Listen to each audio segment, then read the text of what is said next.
by supporting the participants and the officials in a positive manner. Profanity, racial, sexist, or other abusive comments and actions directed at the officials, student athletes, coaches, or team representatives will not be tolerated and may be grounds for removal from Ed Clancy Field. And now let's meet our starting lineups first for the visiting Thunder. Leading off and playing third base, number 16, Harrison Stanton. Batting second and playing second base, number 36, Kyle Wu. Batting third, the designated hitter, number 21, Mason Deal.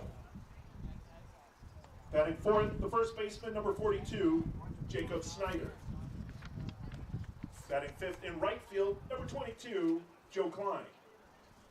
Batting sixth, the shortstop, number 8, Noah Yee. Batting seventh in left field, number 30, Peyton McClowry. Batting eighth in center field, number 4, Daniel Hilliard. Batting ninth at catcher, number 5, Tyler Weiner.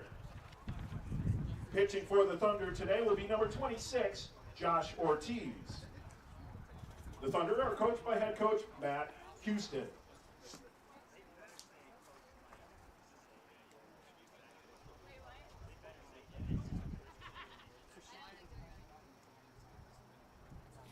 And now, the starting lineups for your Illinois Tech Scarlet Hawks.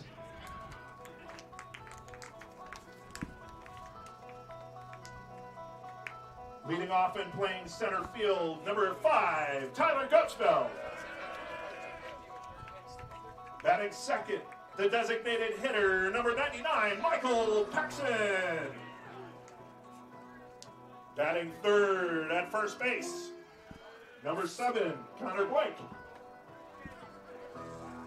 Batting fourth in left field, number 24, Sam Sproul.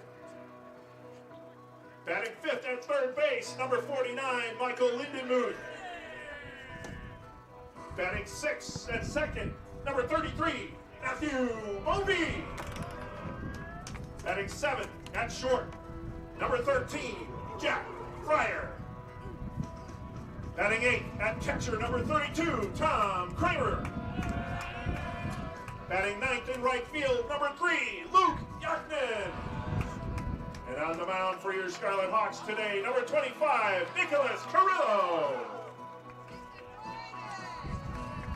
Umpires for today's game, home plate umpire Elijah Bester, first base umpire Paul Wosicki.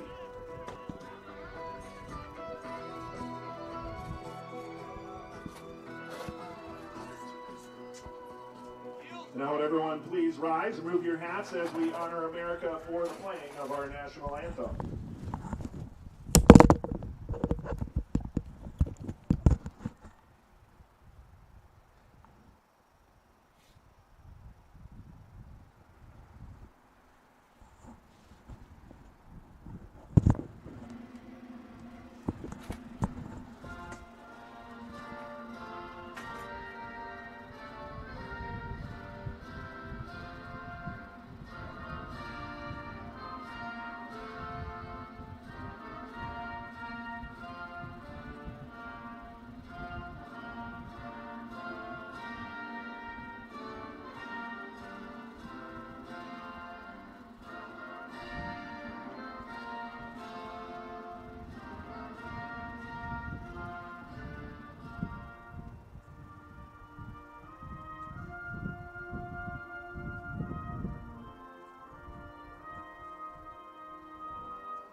Good afternoon, everyone, and welcome to Ed Glancy Field on the south side of Chicago, Illinois. It's time for NCAA Division III baseball here on the Scarlet Hawks Broadcast Network. Today, the Illinois Tech Scarlet Hawks play host to the Wheaton Thunder. On the call here at Ed Glancy Field, Chris Rouse, and as you can see on the mound, Nico Carrillo is ready for the Scarlet Hawks, number 25 in black, getting ready to deliver the opening pitches of this matchup to the visiting Wheaton Thunder. They are led by head coach Matt Houston. They come in with a record of 7-19, 1-10 in the CCIW, the College Conference of Illinois and Wisconsin. But today they get ready for this non-conference tilt with this starting 9. It will be batting first, third baseman number 16, Harrison Stanton. He'll step into the box shortly. He'll be followed by second baseman number 36, Kyle Wu. The designated hitter will be number 21, Mason Dial. Batting cleanup will be the first baseman, number 42, Jacob Snyder. Right fielder, number 22, Joe Klein, will be batting fifth. Batting sixth will be the shortstop, number 8, Noah Yee. Batting seventh will be left fielder, number 30, Peyton McClowry. Center fielder, number 4, Daniel Hillier, will be batting eighth. And batting ninth will be the catcher, number 5, Tyler Weiner. We mentioned Nico Carrillo. He's on the bump for the Illinois Tech Scarlet Hawks, the homegrown product out of Gwendolyn Brooks College Prep on the south side of Chicago. If you've ever been, go check out that blue football field. But we're talking baseball today as Carrillo gets ready to deliver to the plate against the Wheaton Thunder. Right-hander representing the Scarlet Hawks in black and 25 in black is Carrillo. You see behind the plate, he will have his catcher number 32, Tom Kramer. And in the field, the Illinois Tech Scarlet Hawks will line up as such. Left to right will be Sproul, Gutsfeld, and Yaknin. Lindenmuth and Blake on the corners. Lindenmuth at third, Blake at first. They have Fryer and Bovee at short and second. Kramer behind the plate. And now Harrison Stanton getting ready to see the first pitch of the afternoon from Nico Carrillo. Welcome in to Chicago. Ball popped straight into the air. Home run and an elevator shoot. This will go to left field. And an F7 starts our day as Sproul camps underneath for the first out. Kyle Wu will step into the box. Second baseman number 36, Kyle Wu. And Carrillo, that's a pretty good start here for this Scarlet Hawk roster. They've been on a roll this season. Had their winning streak a few weeks ago that was going on. Last time I personally was here, had an impressive hitting performance from Tyler Gutsfeld. Had the cycle when they took on MSOE a few weeks ago, or about a week ago, whenever that was. These days are flying. Ball goes in. Ball hit out to right field. And that'll go foul. Chased down there by Yaknin. Yaknin getting the start out there in right field for the Scarlet Hawks. Usually see him come in as a pinch runner and also as a defensive sub later in the game, but in the starting 9 today for the Scarlet Hawks roster. The 0-2. Carrillo looking for the first punch out. Instead, he gets a hit right back to him. Great recovery, PFP on display, but the throw pulls Blake off the bag, and Wu reaches safely. And let's see how they score that one here at Ed Glancy Field, and that is going to be an E, likely E1 on Carrillo, as that plates our first base runner of the day. The designated hitter number 21, Mason Dial. Designated hitter Mason Dial comes in now for the Thunder. Got a runner on first. Carrillo's delivery, missing high, ball 1. And Carrillo now going to have to go from the stretch as Wu reaches, thanks to Carrillo's own mistake. The 1-0. Long hold. Misses outside.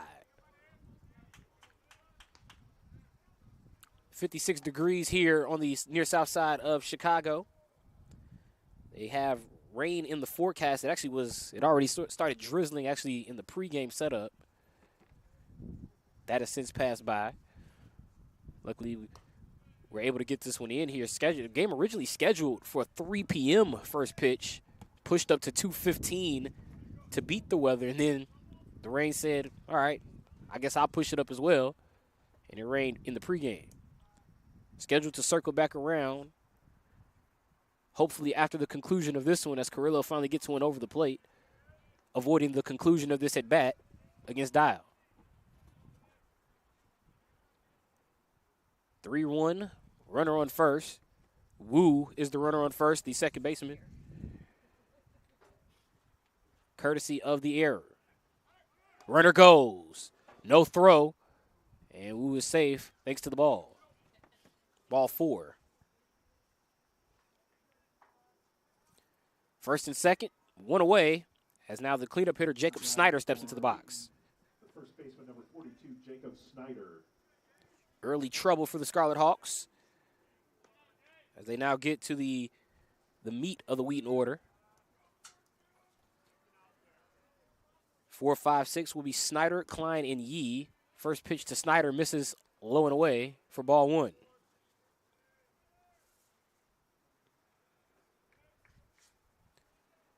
Carrillo just trying to really settle himself down here.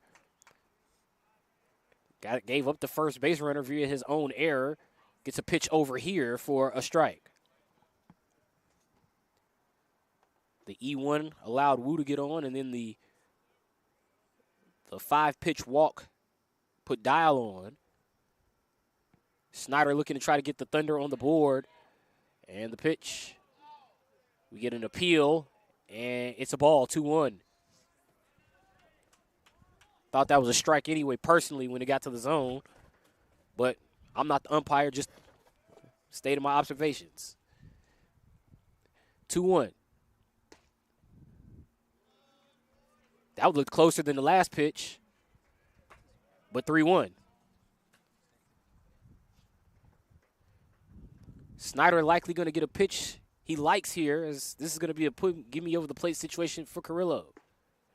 He gets it over clean for a strike. Snyder taking all the way.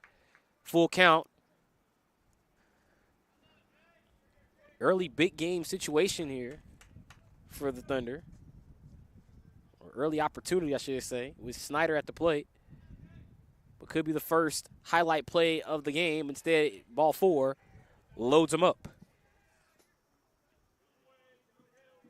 Batting fifth for the Thunder, the right fielder, number 22, Joe Klein. So Joe Klein will now step into the box with the bases loaded.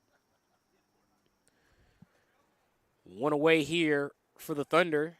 Kramer goes to talk to Carrillo. Have to be honest, on that last at bat, they had about 2 pitches there that easily looked like they could have been strikes. Our vantage point behind the plate looked maybe like they could have been in the zone, especially the second pitch looked closer than the initial pitch that was called a ball. But the umpire calls a couple of balls. This one is a strike for Carrillo.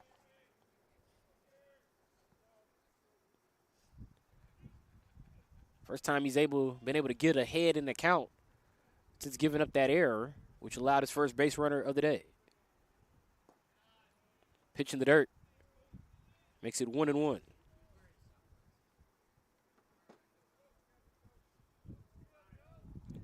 For Carrillo this season for the Scarlet Hawks.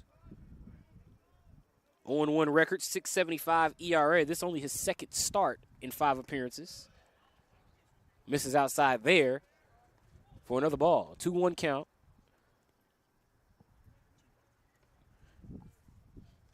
As the Wheaton right fielder, Joe Klein, looks to pounce on an opportunity to get the Thunder on the board and draw first blood this afternoon at Ed Glancy Field. Hardy cut from Klein, but he comes up empty. 2-2 count to number 22 of Wheaton.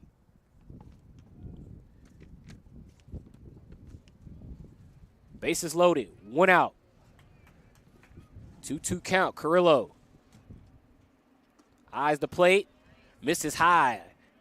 Continues to miss at the belt here in the early going. The umpire has been consistent at the belt. It's going to favor the hitters.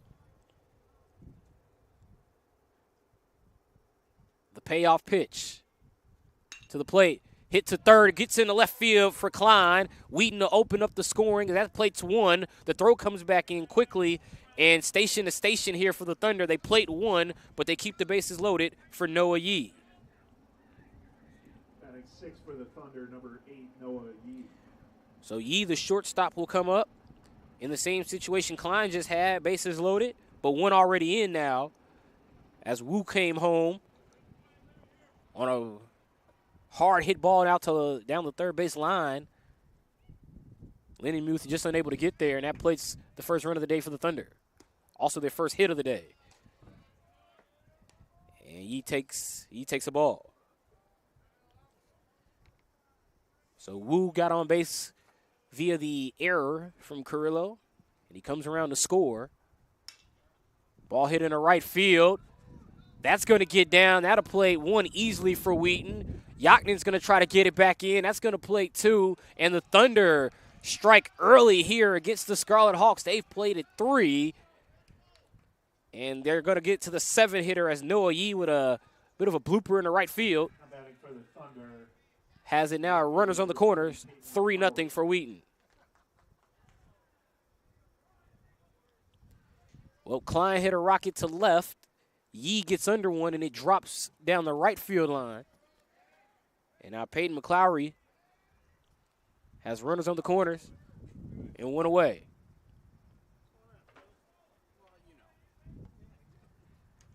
Carrillo. It's a pop-up clean behind the plate. That's going to go foul behind us here at our broadcast location.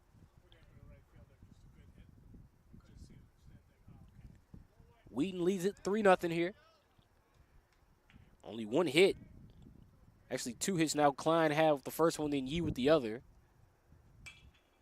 And another one that's going to go over to 31st Street. That's going to be a foul ball. There's another left fielder for the Thunder. Looks to take advantage of a runners on the corner, one away opportunity for the visiting Wheaton Thunder.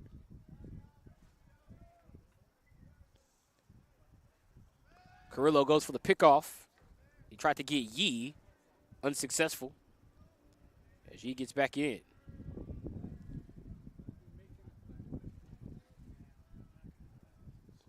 Early strike from the Wheaton Thunder. Noah Yee entered the game a .263 hitter.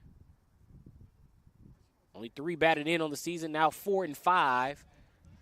Another foul ball here from McClowry. McClowry, a .286 hitter. Only his 4th start of the season. And this is his 13th game played. McClowry has only played at 1 RBI this season. A chance to add his second, facing an 0-2 count. McClowry fouls this one off.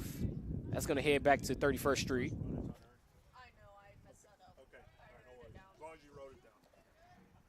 First and third, one away.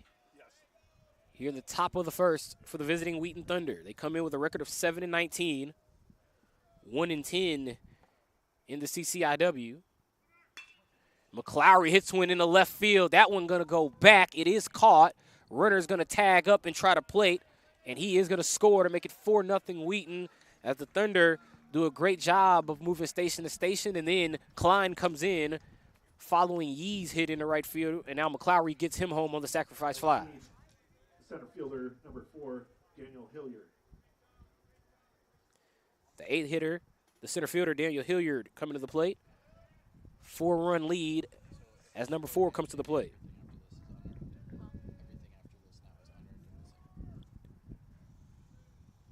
Carrillo needed 1 out to get out of this tough inning, just to say the least. It has been a tough inning for the Scarlet Hawks.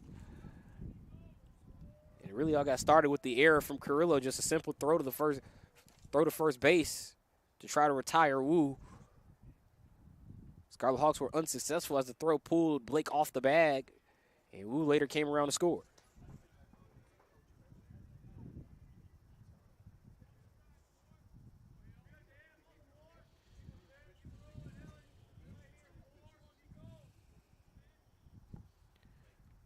The 2-0 count. Hilliard fouls one off the side of the bat. Actually thought Hilliard did a good job of timing that one up. I think maybe if anything, it was a little late. You could tell because the ball went backwards. But a 2-1 count to Hilliard. With a man on first. Ball misses outside for a 3-1 count. Wheaton playing in a quick back-to-back. They played last night against Illinois Wesleyan, a 9-1 loss. That game started at 6 p.m. last night, and here they are in a quick turnaround 2:15 start today as Hilliard takes ball 4, makes it first and second with 2 away, as all 9 men will come to the plate in the inning. The holdup here is Tyler Weiner, the catcher, has to take his catching gear off. Remember, he was the just in case. Remember, he is the catcher, but he was on deck. But just in case that was going to be out number 3, he had the catcher's shin guards and the gear ready. But now he'll be the 9th man of the plate in the top of the first. Weiner swings and misses at the first pitch. Carrillo appears he could have success at the belt. He's doing a good job with the fastballs. But early on in the inning, the umpire sort of giving those pitches at the belt to the batters, sort of kept Carrillo away from that part of the zone. And there he is working again at the back of the order. And he's already got 2 strikes on Weiner.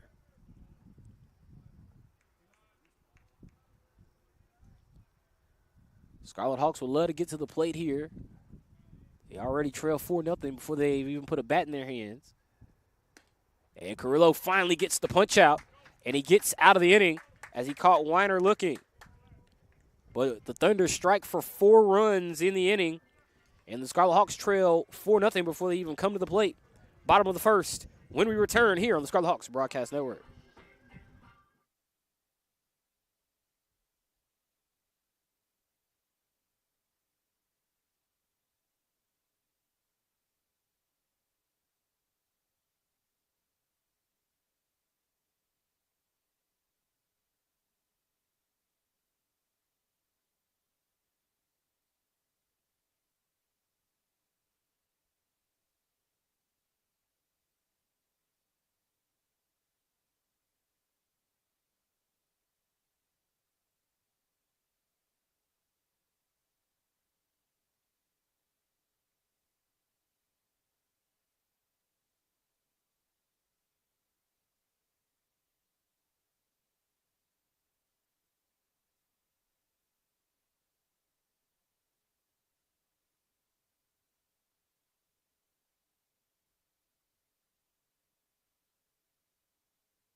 Back here at Ed Glancy Field in Chicago. This is Illinois Tech Scarlet Hawks baseball. But it's an uphill battle for the Scarlet Hawks before they even get to the plate this afternoon against the Wheaton Thunder.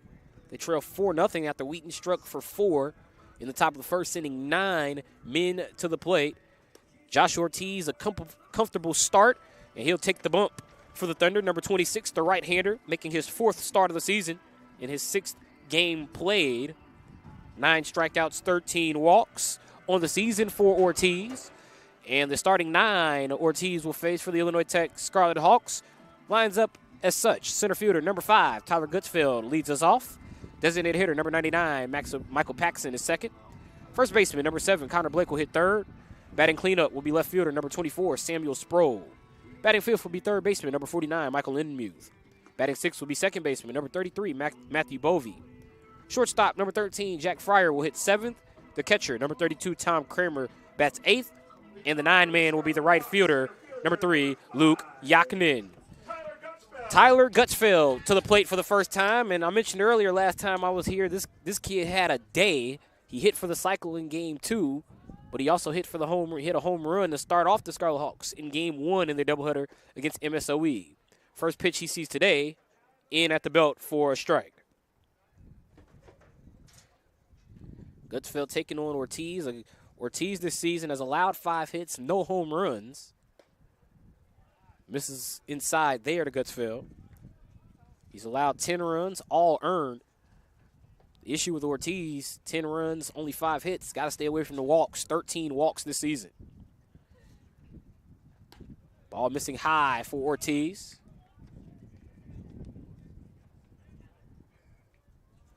Ortiz, a 12.86 ERA with only 7 innings of work this season. 0-2 record. That's a foul ball from Gutsfeld. So Ortiz making his 4th start.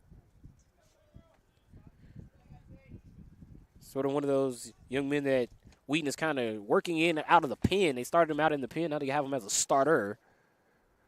And now Gutsfeld gets underneath this one to right field. That's going back to the wall. It's off the wall. Gutsfeld rounding first. Hard turn into second. He slides in safely. Lead off double for the Illinois Tech Scarlet Hawks. Well, Tyler Gutsfeld loves playing at Ed Glancy Field. I mean, why not? It's his home field, and for good reason. Home runs against MSOE, a double to start us off. That'll keep the line moving for Michael Paxson as Illinois Tech responding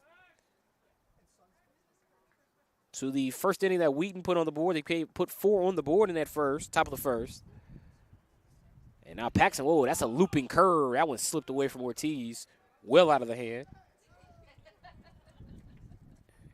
And now Paxson, 1-0 count.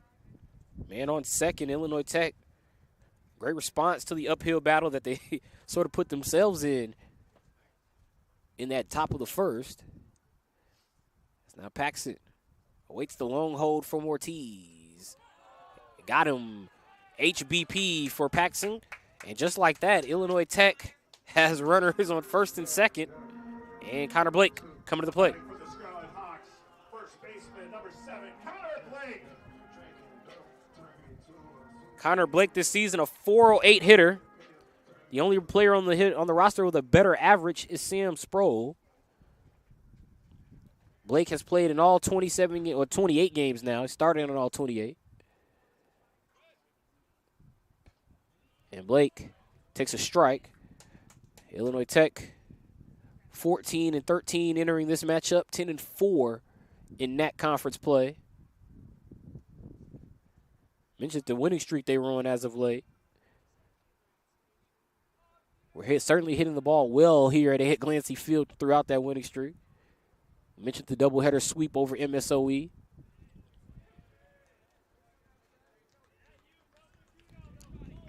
(0-2) count right now to Connor Blake. First and second, nobody out. Illinois Tech already with the third hitter in the lineup. Looking to do something with the bat. Blake takes a breaking ball, sort of looped around the plate for ball 1. 1-2 count to a 408 hitter on the Scarlet Hawk roster.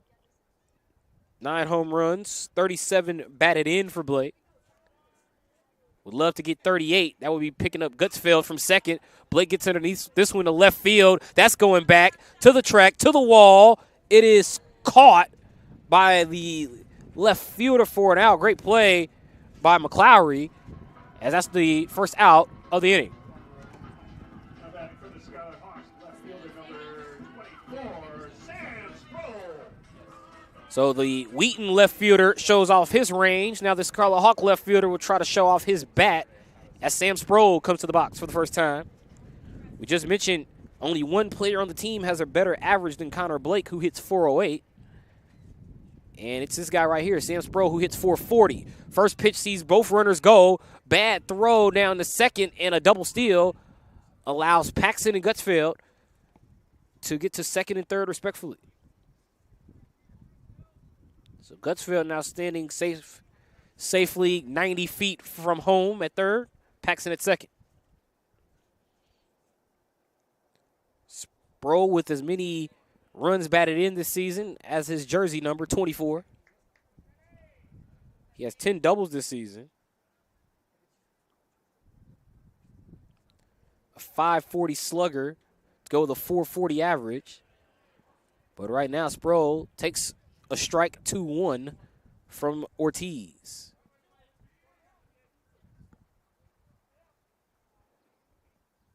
Ortiz eyes the plate.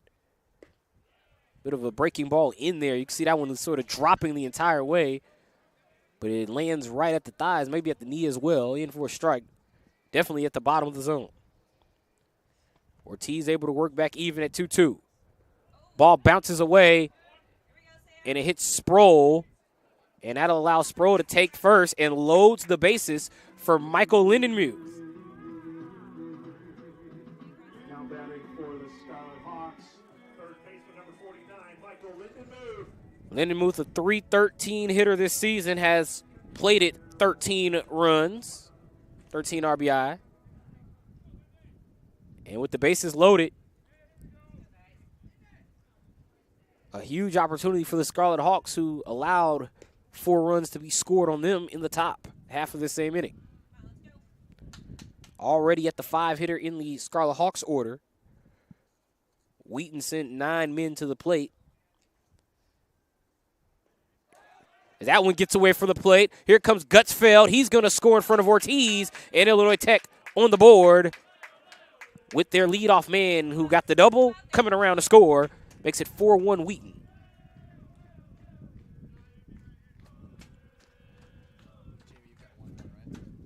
So 4-1 our score.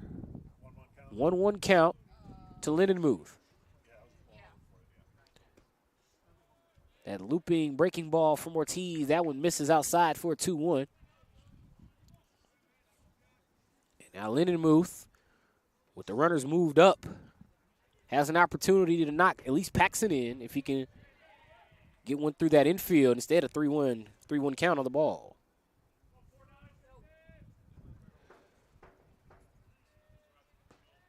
Wild pitch, the official scoring on the play that allowed Gutsfeld to score. Now another one gets away. Here comes Paxson in the score, and he's going to make it 4-2.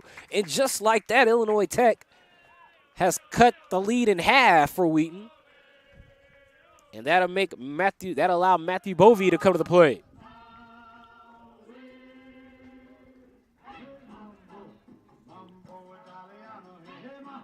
And right now, Wheaton, Matt Houston,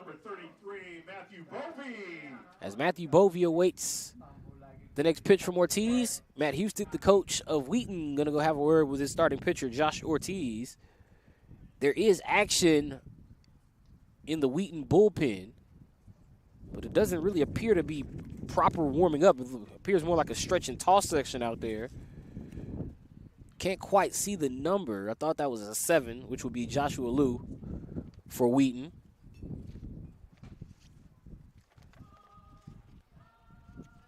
And Bovey awaits the break of the mound visit here for the Wheaton Thunder. And they'll replay the walk-up song here for Bovey as he awaits this first and third opportunity for the Scarlet Hawks with a one away.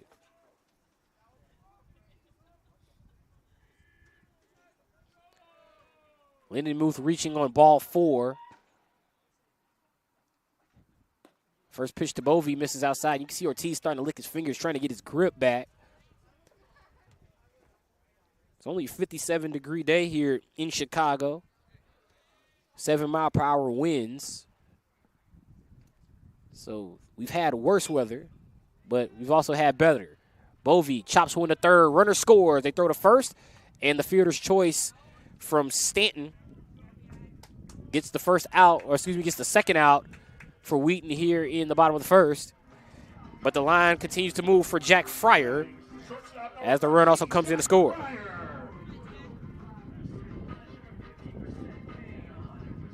So Lindenmuth now standing at second, courtesy of the fielder's choice there to retire Bovey. But it's Fryer at the plate, with Lindenmuth out there on second, the tying run here in the home half of the first.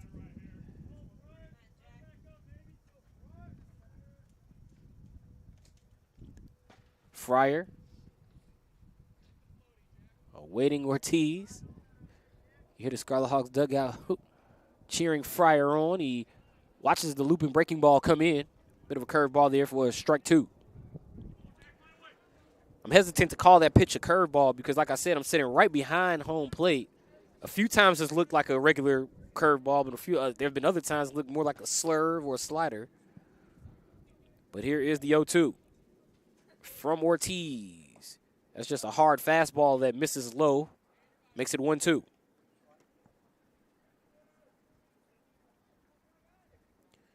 Josh Ortiz and Nico Carrillo, the two starting pitchers today.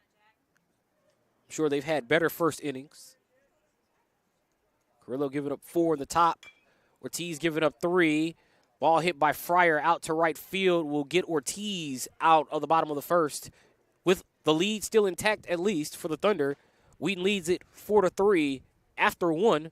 Thunder coming back to the plate, top second here on the Scarlet Hawks Broadcast Network after a quick break.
Top of the second here at Ed Glancy Field. This is NCAA Division III baseball action, non-conference action as the Wheaton Thunder representing the CCIW take on the Illinois Tech Scarlet Hawks representing the NAC.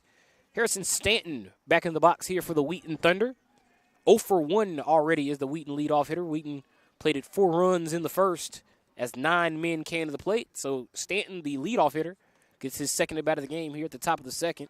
First pitch in for strike to Stanton. Stanton's first at bat flew out to left field.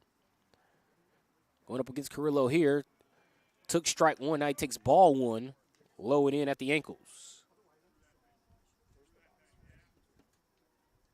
Stanton enters this game, a .364 hitter.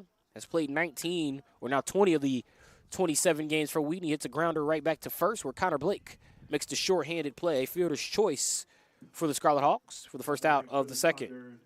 Second baseman, number 36, Kyle Wu. Illinois.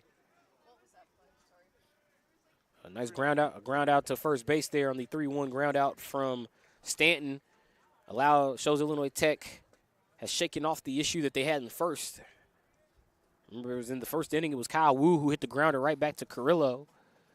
And his throw to Blake pulled Blake off the bag. That allowed Wheaton to get their first runner of the ball game, and Wu would eventually become the first run of the game. Wu later scored on the RBI single.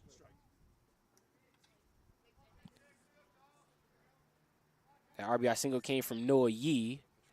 Here is Carrillo. Wu gets underneath this one. In the right field. Yaknin is there. Out number 2. Mason Dial coming to the plate. Designated hitter number 21, Mason Dial. Dial he had a walk earlier and then later scored on a single. On the same single which scored Wu, that was from Yee. And now Dial takes the first pitch. That's a strike. Dial was a part of the stretch in the first inning where Carrillo started to realize that throwing the pitches at the belt sort of favored the Wheaton hitters.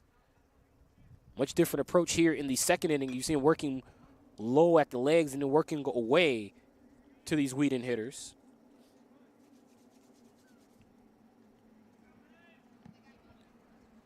0-2 count. Let's see if he goes away.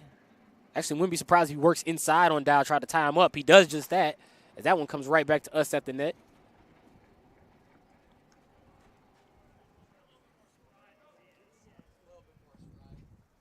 0-2 count. Here's Dial, awaits the pitch. That gets away from him. or gets away from Carrillo, I should say. Low at the legs. 1-2 count. Carrillo's delivery gets the strikeout. Carrillo gets some swinging. And a great inning for Nico Carrillo after facing 9 in the first. 3 up, 3 down in the second. Scarlet Hawks still trail 4-3. Let's see if they can get that tying run here in the home second when we return to the Scarlet Hawks Broadcast Network.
Bottom of the second here at Ed Glancy Field in Chicago. Illinois takes Scarlet Hawk baseball. Scarlet Hawks trailing the Wheaton Thunder 4-3. But Wheaton is the team that goes to the bullpen first as we get our first look of the afternoon at number 7, Joshua Liu. Liu is a 5'10", 175-pound first year out of Richardson, Texas. And Liu, with a 10.97 ERA, will make his 6th appearance of the season. 0-1 record in a 10 2/3 innings for the Thunder this season. He's allowed 13 hits, which has resulted in 13 runs, all earned. And his strikeout to walk ratio, 9 strikeouts to 11 free passes. First pitch from Liu favors the Scarlet Hawks as it's a ball to the catcher, Tom Kramer. Kramer, the 8th hitter in the Scarlet Hawks batting order this afternoon, getting the start behind the plate. He and Carrillo working to get the 3 up, 3 down inning in the top of the second, following Wheaton scoring 4 in the top of the first. Here's Liu's delivery to Kramer. Kramer with a hearty cut there, swings and misses for strike 1. Kramer making only his 2nd start of the season in 6 games. This is 6th game played. 286 hitter is Kramer. Gets under the ball here, fouls it over towards 31st Street. And it's now a 2-2 count to the Scarlet Hawks starting catcher. Liu, delivery to the plate, looking to get a first out in his first batter face this afternoon. But instead, ball 3, it'll be a full count.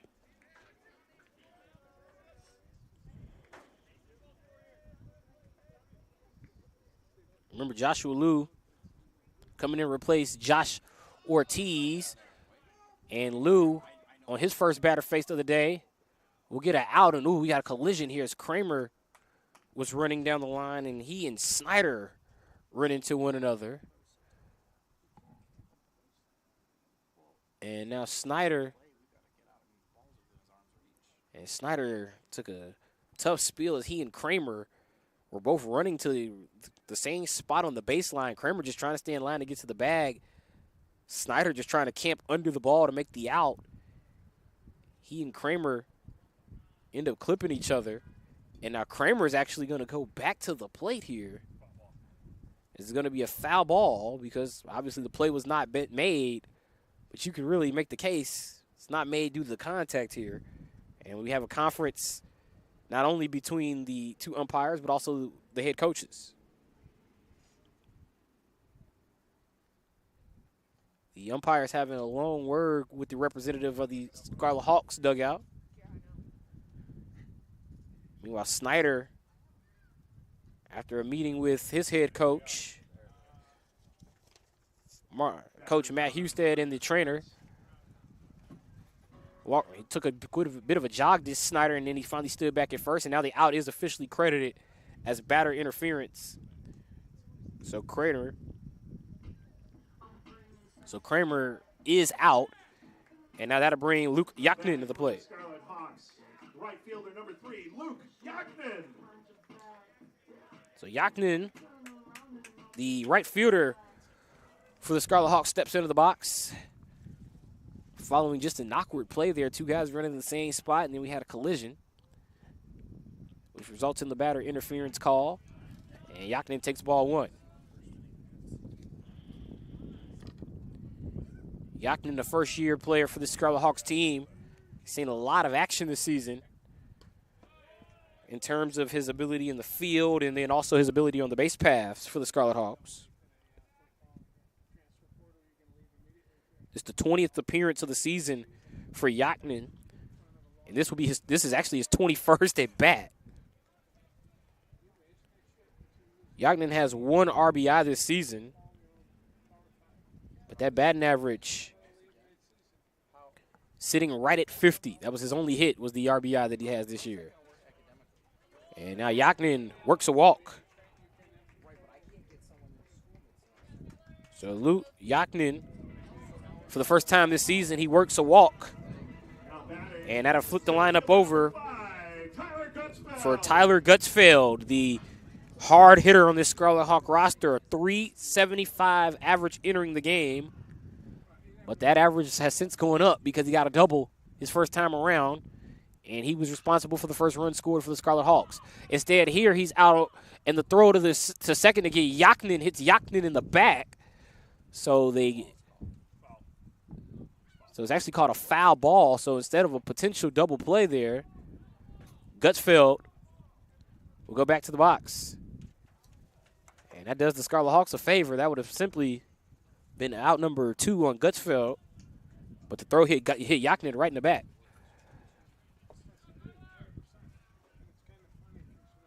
So Yaknin back on first, Gutsfeld back in the box, 0-1, as Joshua Liu gets ready to deliver. Yaknin goes this time. Weiner's throw hops to the bag from home, and Yaknin is home safe at second base.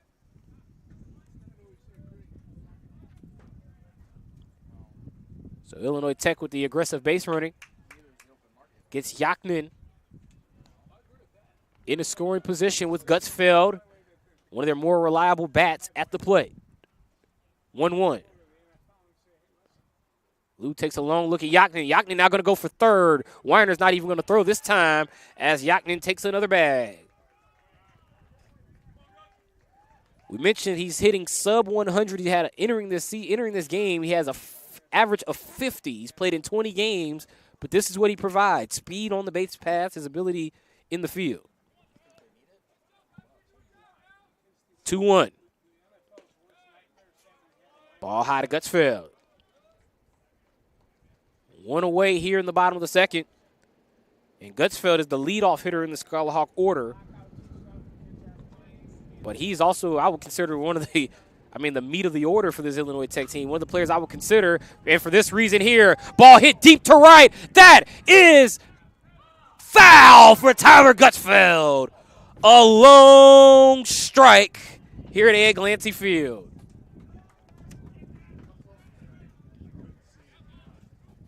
Gutsfeld hit that one a ton. I thought it was out of here, but unfortunately for Gutsfeld, it did leave Ed Glancy Field, but not within the parameters of play.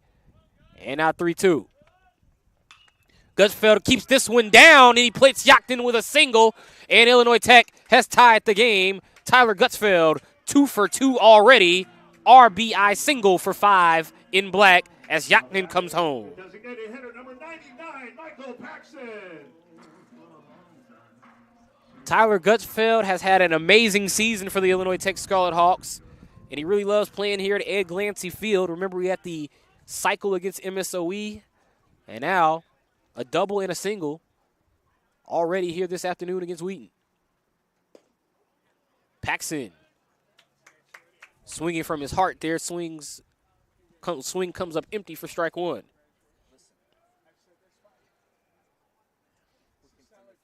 Gutsfeld at first. And he took a bit, I was just about to say, he's taking a bit of a long lead, and Lou noticed it as well, tried to pick him off. 4 runs, 2 hits, no errors for the Wheaton Thunder. 4 runs, 2 hits, 1 error for Illinois Tech.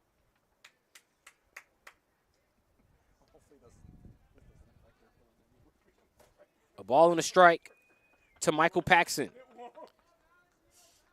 Every time I see Michael Paxson, I think it's unique to see anyone's wear 99, especially as just a designated hitter. Usually that's usually more of a pitcher number. At least in my mindset, I think of pitchers when I see 99.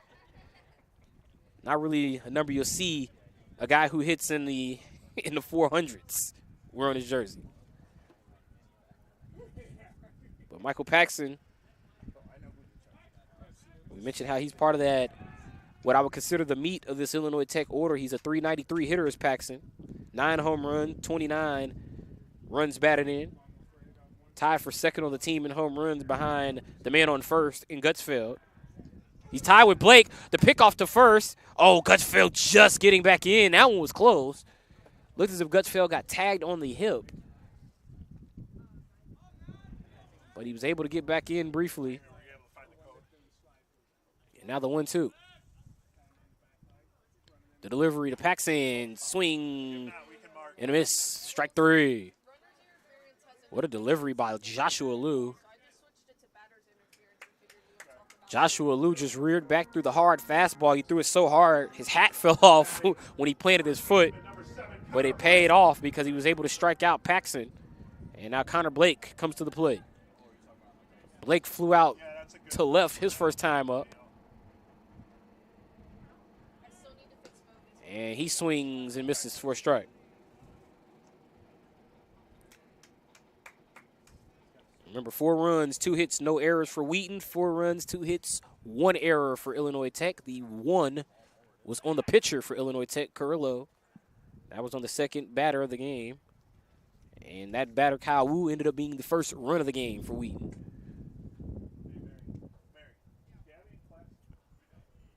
Here's the 0-1. We got 7 versus 7 here with Blake in Liu. I was just talking about Paxson wearing 99. I think that's more of a pitcher number. Now you got a pitcher wearing 7. Not as uncommon anymore. As now we get Blake awaiting the delivery from Liu. Ball misses outside. 2-1 count here. As Illinois Tech, a quick response to a 4-run top of the first from the Wheaton Thunder.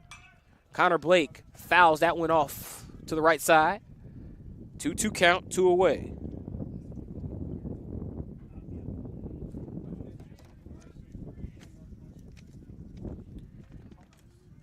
Gutsfeld takes the lead.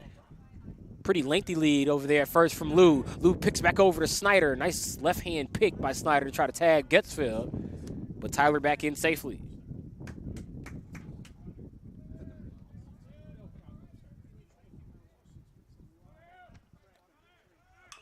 Blake chops one down the third base side. That's foul.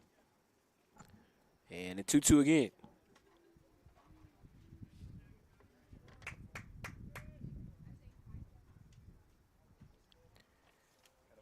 Connor Blake at the plate versus Joshua Liu of the Wheaton Thunder. The 2-2. Blake hits this one out towards right field. Klein going back to the wall, off the wall again. Gutsfeld with a hard chug around second. He's headed home. Blake in the second safely. Gutsfeld home safely. Illinois Tech ahead 5-4. Now batting for the Scarlet Hawks, left fielder number 24. And what a response by the Illinois Tech Scarlet Hawks. You give up 4 in the top of the first. You respond with 5 unanswered. And now Sam Sproul has an opportunity to try to pick up Connor Blake from second as Illinois Tech now up 1, looks to extend their lead. Great base running there from Gutsfield. Hard chugging run around second base. And number 5 ends up plating the 5th run for the Scarlet Hawks.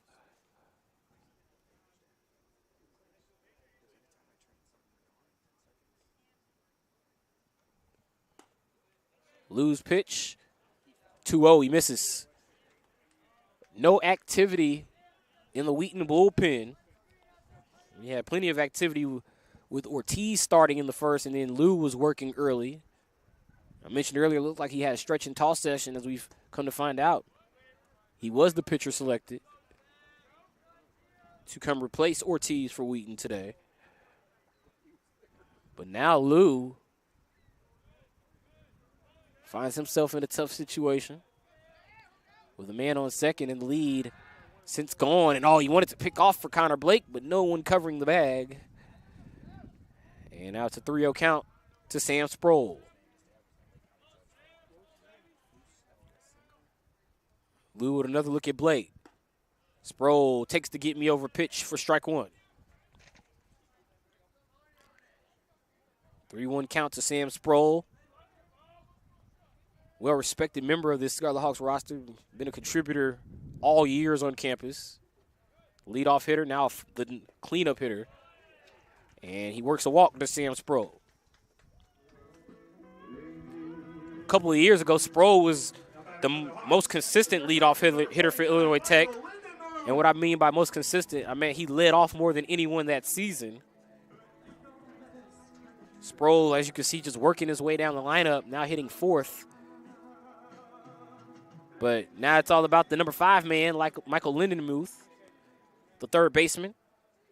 Another one of these guys on the Scarlet Hawk roster that's been around this team, that has been well recruited and well developed. And they've made Illinois Tech a player here at the NCAA Division III level, especially this season. But it's really been the play in the NAC, 10-4. Really huge for Illinois Tech. Proving that they could play with the best of the best in the Northern Athletics Collegiate Conference. Meanwhile, Wheaton, they have a man working in the pen here as Lou delivers to the plate for a strike. First and second, 2 away. 0-1 count to Lindenmuth here in the bottom of the second. Lou takes another long look at Connor Blake. Lindenmuth hits a chopper over to second, and the routine ground out will finally retire the Scarlet Hawks here in the second, but not before the Scarlet Hawks take the lead. It's 5-4 Illinois Tech. Let's see how the Wheaton Thunder respond in the top of the 3rd when we return on the Scarlet Hawks Broadcast Network.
Nicholas Carrillo back on the mound for the Illinois Tech Scarlet Hawks, and this time Carrillo has the lead. 5-4 our scores. Illinois Tech has played at 5 unanswered against the Wheaton Thunder after the Wheaton Thunder, scored 4 in the top of the first.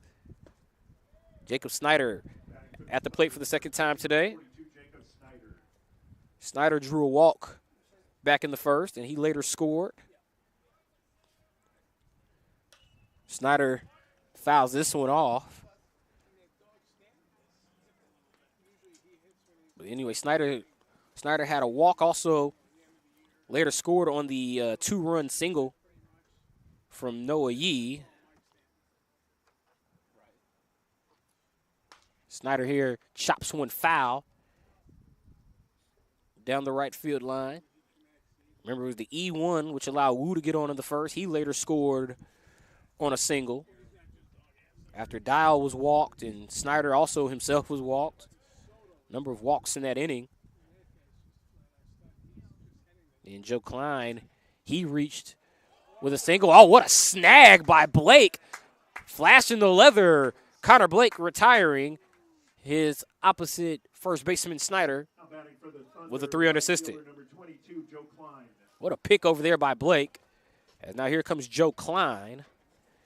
Klein 1 for 1 in the ballgame. He singled earlier, and then he later scored on a sacrifice fly. Klein has the RBI. He had the RBI, which plated Wu, and he takes ball 1.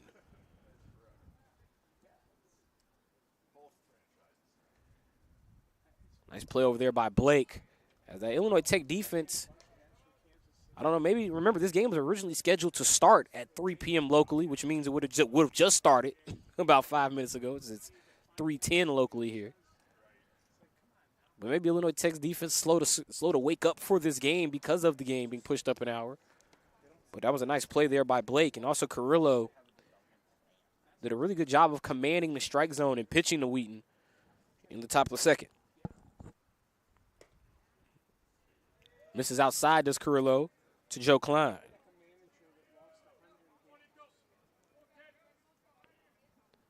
(3-1) count. Certainly a hitter's count for Klein. And he takes advantage of it by letting his eye get him on first base. Now batting for the Thunder, the shortstop, number 8, Noah Yee. Klein entered this game a .287 hitter. And that walk for Klein, the 12th drawn walk by number 22 in Navy. Noah Yee to the plate. He entered the game a .263 hitter. Only had 3 runs batted in all season. That now stands at 5 after his 2-run single. Yee's 2-run single plated Dial and Snyder.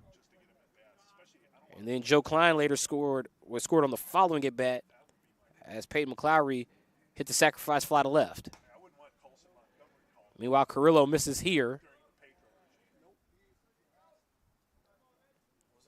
And it's a 1-1 count to Noah Yee. Yee playing in his 22nd game of the season. 21st start for number 8 Navy.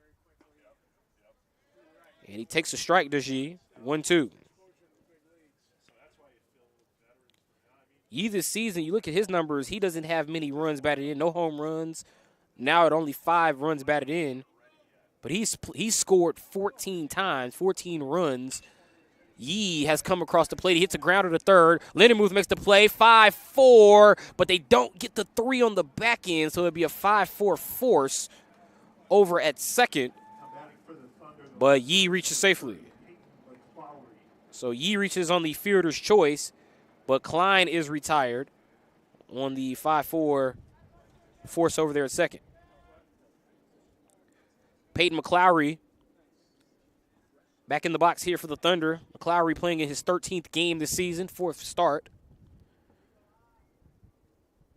Had a sacrifice fly earlier for his 2nd RBI of the season.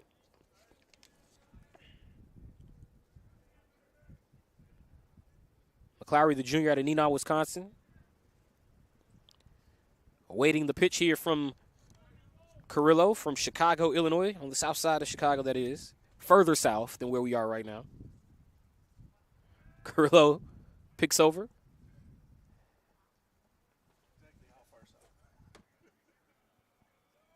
Chicago is a big city, for those of you wondering how far south.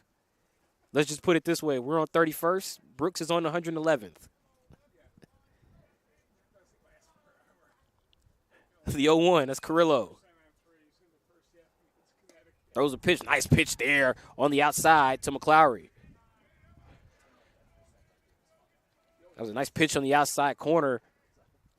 From our vantage point, looked more like a changeup because it was coming straight to that spot, so it just died when it got to the plate. But now Carrillo with the 0-2 count, looking for the strikeout. And he paints the corner. Good job by Nico Carrillo for the strikeout. Third strikeout of the day. And that ends the Wheaton top of the third. Illinois Tech still up 5-4. Wheaton leaves Yee stranded over at first. We'll be back with more NCAA Division III baseball after this.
Bottom of the third here at Ed Glancy Field in Chicago, Illinois. You're watching Illinois Tech baseball on the Scarlet Hawks Broadcast Network.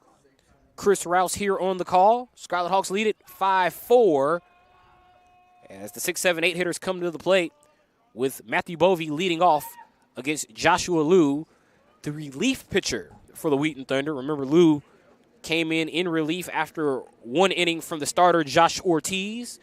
Liu back out here for his second inning of work against 6, 7, 8, starting off with Bovey. Liu's first pitch misses for ball 2. And Bovey, another one of those guys that when I talk about key guys in the Scarlet Hawks roster, it is Bovey. You can sort of hit him all over that lineup. They're hitting him in the 6th spot today. You can hit at the bottom of the order as a second leadoff guy, sort of in that 8, 9 spot where you can use him in Gutsfeld. The sort of Bovey or a Bovey, Yaknin, Gutsfeld type of thing, which we have seen the Scarlet Hawks do. And this is why, because of a great, he hits for contact, does Bovey. He also has a great eye, and his eye gets him on base.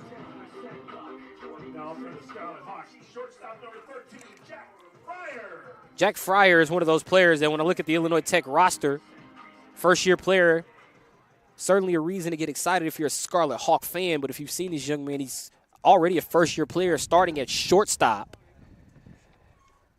But, obviously when you're a younger baseball player at the D3 level, it's all about the discipline. And that'll be the next step up for Fryer. Brings everything you could really want out of a shortstop, is how well he plays in the field. He has the ability to hit for contact, hit for power, or hit for average, I should say. It's just about plate discipline and the growth of that eye. You see him take one there, and already down to an 0-2 hole in the at-bat is Fryer. Joshua Liu just trying to keep the Scarlet Hawks in check here so he can get the Thunder back to the plate. They had a 4-0 lead, and before we could get to the 4th inning, that lead disappeared. Liu misses outside. 1-2 count to Fryer. Fryer playing in his 28th game. He's played in all 28 games. He started all 28. Runner goes. The ball was dropped by the catcher Weiner, and Bovey will get an easy pass to second.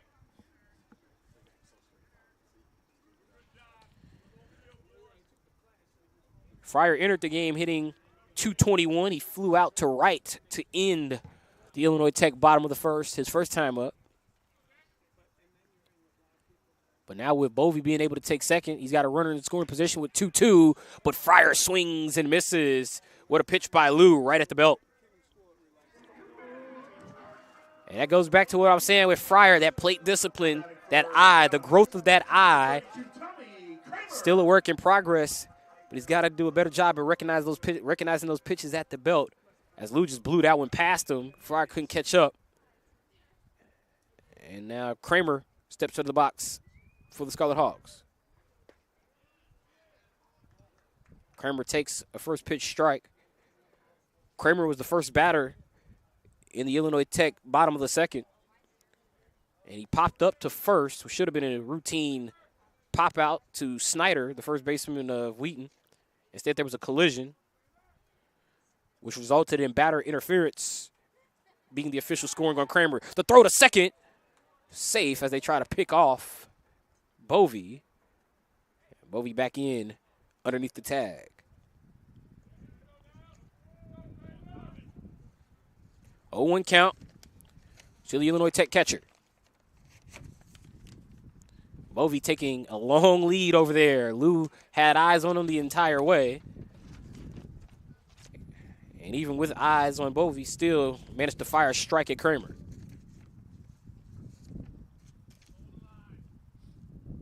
Wheaton will have 8, 9, and 1 coming to the plate in the top of the fourth. They would love to come back and turn the lineup over with the score right where it is, 5-4. Having already squandered a 4-run lead. Just want to limit the damage that the Scarlet Hawks put on that scoreboard. Whoa. That was a hard fastball from Lou right by Kramer's face. You see him snap out of the way. And now Kramer faces a 3-1 count. Certainly a hitter's count with the 9-man Wheaton on deck. Kramer takes, and now he'll take his base. The 9-hitter Luke Wheaton now steps into the box. Now batting for the Scarlet Hawks, right fielder number 3, Luke Wheaton. Wheaton was the tying run for Illinois Tech in the bottom of the second. He drew a walk, he stole second and third, and then he later scored on the RBI single from Tyler Gutsfeld. And now Wheaton, first pitch he faces, fouls it right back to our broadcast location for strike one. Wheaton getting the start, as we mentioned, in the right field, and we've mentioned it throughout the day. He came into the game with a 50 batting average, which not came into the game. That's where it is. He drew the walk earlier. But once again, he's one of those players that proves stats don't tell the entire story. You use him out in the field. You can use him for speed on the bases. You can use him for speed in the field. But just those 2 stolen bases he had earlier, that underscores why you use him for his speed, as he put himself in scoring position after drawing a walk, and then later came in to score when old reliable Tyler Gutsfeld got the single in the right field. 1-2 to Wheaton. Lou's been worried about Bovey, but he gets Wheaton looking on the outside corner for strike 3. Tough break for Wheaton, because that's a pitch that earlier bats in this inning, that's been called a ball. Wheaton gets that one, and now it's a strikeout looking for out number 2, and Gutsfeld will come to the plate with first and second. Into away here in the home third. Gutsfeld swinging, hits a chopper to first. Snyder with a scoop, and he gets the out, and that will get the Scarlet Hawks off the field, or gets the Thunder off the field, and the Scarlet Hawks out will be back in the field on the top half of the fourth when we return to Ed Glancy Field. Scarlet Hawks lead it 5-4. We'll be back after this.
Back here on the Scarlet Hawks Broadcast Network, you're watching NCAA Division III baseball. Scarlet Hawks with a 5-4 lead over the Wheaton Thunder in this non-conference affair. In conference action Saturday, Scarlet Hawks taking on the Concordia, Wisconsin Falcons. We'll have that right here for you at Ed Glancy Field. But right now, Nico Carrillo taking on the 8-9 one-hitters of the Wheaton Thunder. And he gets strike one on Daniel Hilliard. Strike one at the belt. Ball one in at the knees to Hilliard. Hilliard, his first time up, drew a walk, as he was the 8th man to come to the plate for Wheaton in that first inning. And then he would end up being stranded on first with Hilliard. After drawing the walk, it was Weiner who went down looking, as Carrillo finally got the Scarlet Hawks into the dugout for the first time this afternoon.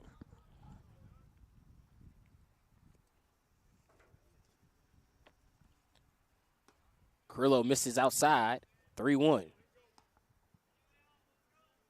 See how Wheaton responds. They had a 4-0 lead early. It was 4-0 in the top of the first before the Scarlet Hawks could even get to the plate. Illinois Tech responded with 5 unanswered, including 3 in the bottom of the first. And now Daniel Hilliard, for the second time today, draws a walk. Tyler Weiner stepping into the plate. Now batting for the Thunder, the catcher number 5, Tyler Weiner.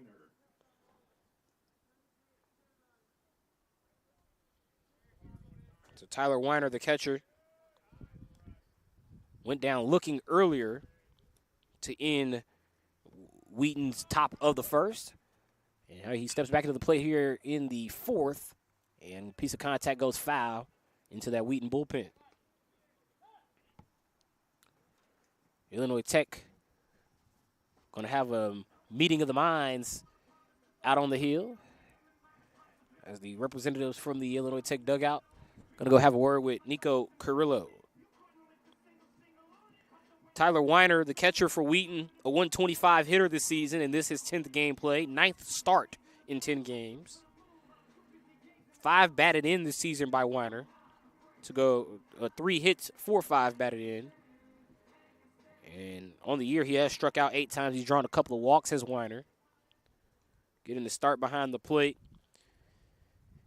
for the starting pitcher, Josh Ortiz, who literally only threw 1 inning of work.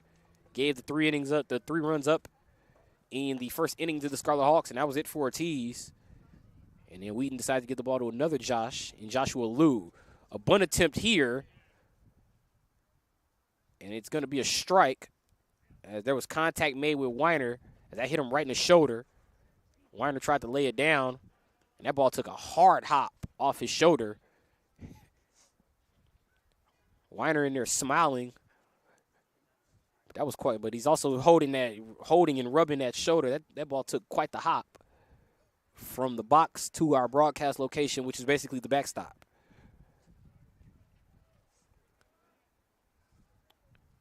The 0-2. Carrillo tried another paint job, couldn't get it this time. And now Weiner looking at a 1-2 count, getting the instructions from his coaching staff. Remember, Wheaton led by Matt Houston in his 12th season at Wheaton. Now a perfect chopper into the Wheaton dugout, as the Thunder have basically everybody up on the railing of the dugout, and the ball hopped perfectly to the bench. The 1-2. Carrillo keeping a close eye on Hilliard. The delivery, swing and a miss. They get Weiner. The runner goes, and Hilliard is safe. So Weiner goes down on strikes, but Hilliard gets himself in a scoring position as he takes second base. Third baseman number 16, Harrison Stanton. And so now Wheaton turning the lineup over with a runner in scoring position for Harrison Stanton. Stanton, a .364 hitter, entering this game.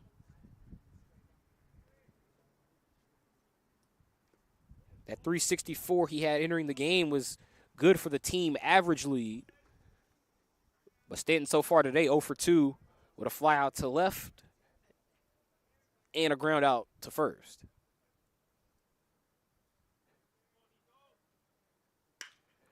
Stanton hits this one to second. Bovee got the edge of the glove, wanted to knock it down. The throw to first in time. Matthew Bovee, great job keeping his head, great composure, and he gets the second out. Batting for the Thunder, the second baseman, number 36, Kyle Wu. Bovee could have panicked. He could have given up on the play. He got the edge of his glove on the ball. He knocked it down. That allowed him to at least stay in the play. It kept Stanton from getting the base hit, and it gets him out at first. Also, keeps Hilliard from scoring because now he just moves over to third.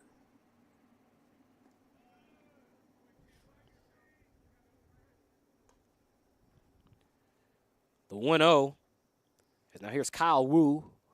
Wu reached via an error earlier in the ball game, and then he later flew out to right field.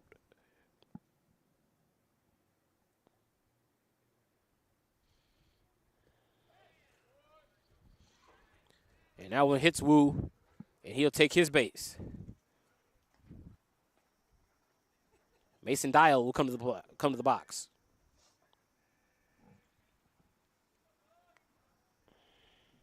Batting for the Thunder, designated hitter number 21, Mason Dial. Runners on the corners, 2 away for Wheaton. As now Kramer looks out to Carrillo, gives him some more instructions. How to approach Mason Dial. Dial today has walked, and he struck out.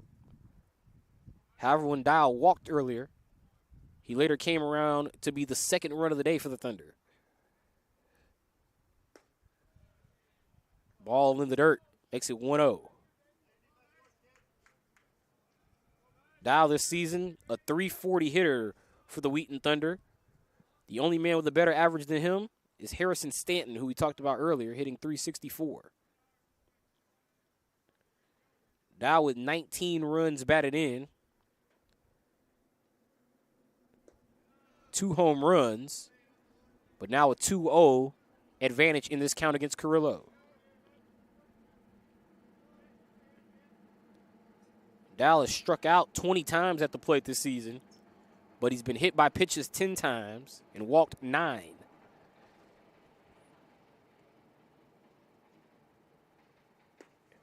We'll make that 10, obviously, considering the walk he had earlier. So 20. So he's been walked and hit by pitches combined 20 times, 10 walks, 10 hits. He struck out 20 times. The 2-1. Carrillo misses, makes it 3-1. Scarlet Hawks dugout cheering on their starting pitcher, Nico Carrillo. But he finds himself in a hitter's count against the number 3 hitter in the Wheaton Thunder lineup on this Thursday afternoon.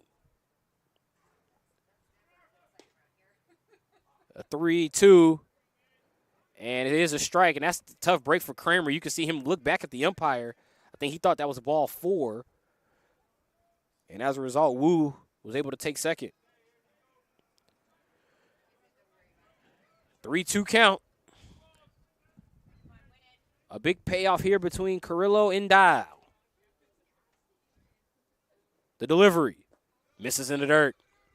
Dial works the walk. 11th walk of the season for Dial.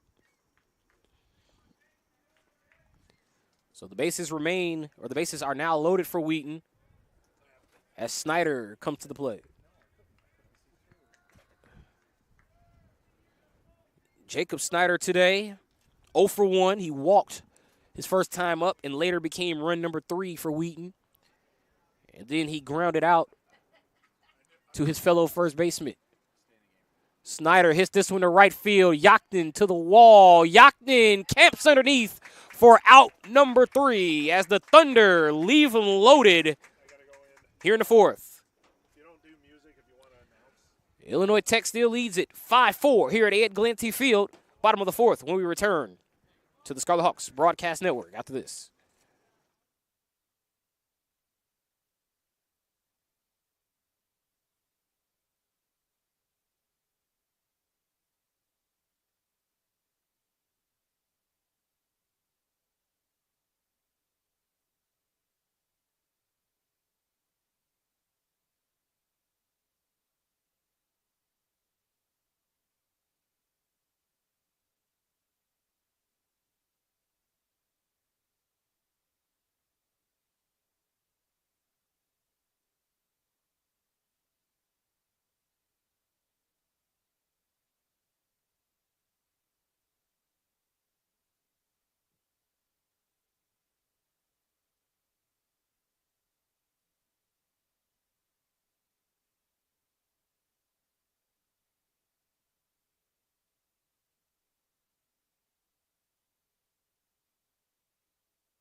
for the Thunder, number 29, Jared Clough. New pitcher in for the Wheaton Thunder, the third arm used this afternoon for Wheaton, and they will turn it over to number 29, Jared Clough. He'll take the bump now for the Thunder. This will be the 6th appearance for Clough this season. 0-1 record with an ERA sitting at 24.30. He's only pitched in 3 1/3 inning this season. He's allowed 11 runs, 9 earned, 9 hits, and an even walk-to-strikeout ratio at 3 apiece. Clough has yet to allow a long ball this season. And in this appearance for Clough, his 6th of the season, he will face the 2-3-4 hitters for Illinois Tech, starting off with Paxson, and he starts out with a strike, does Clough.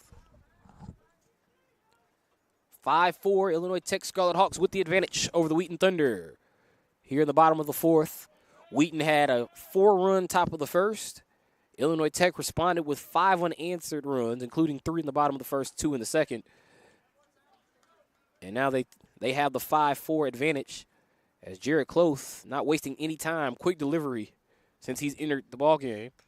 And Paxson fouls one right back to the backstop.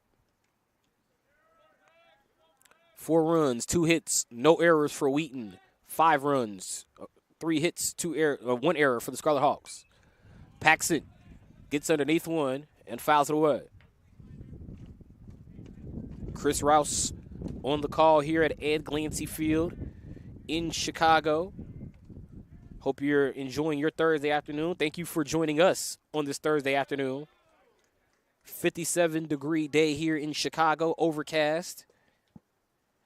Wind has been blowing all day, but I say only at 7 miles per hour. As now Paxson gets a hold of one out to left field. That's back to the wall, but an easy play for McClowry as he retires Paxson for a loud out one.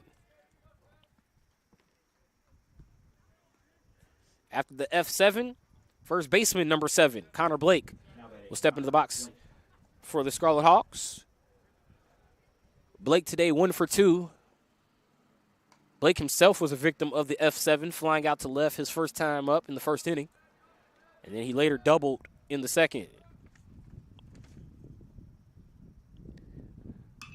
Blake was one of the 2 runners the Scarlet Hawks left on base in the bottom of the second when Lindenmuth grounded out to second to end the bottom half of that inning.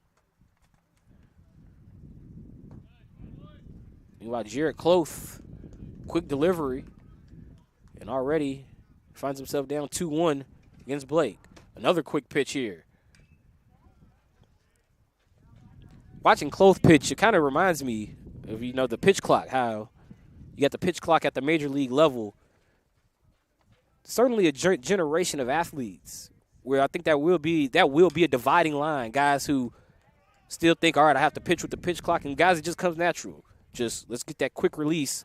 Clough seems like one of those guys that he's sort of adjusted to the new era of having the pitch clock. See how quick he gets the ball, goes to the plate, misses high, here for 3-2. I say all of that basically to say I think it's more common to see sort of older pitchers take their time at the plate. As Blake hits one to left field, and that gets through. Stanton got a glove on it, but was unable to reel it in. It is scored a hit for Blake, and as a result, Connor Blake stands at first with 1 away in the 4th. Sam Sproul to the plate. Sproul is yet to have an official at bat in this ball game thus far. He was hit by a pitch the first time up, walked the second, and he just like Blake was stranded when Lindenmuth grounded out to end the bottom of the second.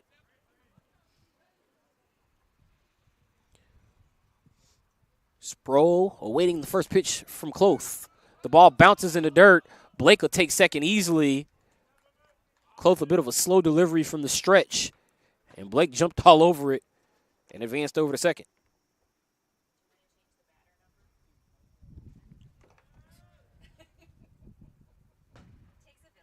Here's Sproul. Waits another one in the dirt as that bounces away. 2-0 count to Sam Sproul. course, not only a member of the baseball team, but also a member of the women's basketball team practice squad.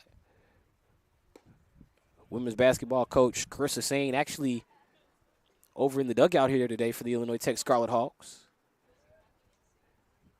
Love that community here at Illinois Tech that you often see all of the coaches and student athletes from different sports supporting one another. Sproul pops this one straight up to the plate. Weiner gets rid of the mask, and he gets rid of Sproul by making the catch for out number 2. First time today, Sproul has actually been retired at the plate. And now Michael Lindenmuth will come to the plate. Sproul had been hit in the first, walked in the second, and the P2 to pop out to the catcher Weiner is the first time that Wheaton has been able to retire 24 in black. Lindenmuth versus Cloth. Cloth misses outside for ball 1. Talked about how quickly Cloth is pitching. I have noticed that he has missed a lot of pitches sort of on the outside corner. That exact corner he's been aiming for there, that one bounces away from Weiner, and Blake, as a result, will take his base at third. But Cloth has been sort of aiming at this corner on it's the away corner right now to the batter, Lindenmuth, but the lower inside corner to what would be left side hitters. But since he's facing a lot of right-handed hitters, not getting the benefit of the doubt here, can't really spot the corner to get the strikes that Cloth is looking for here. Now he faces a 2-1 deficit on the count, and it extends to 3-1 in favor of Lindenmuth.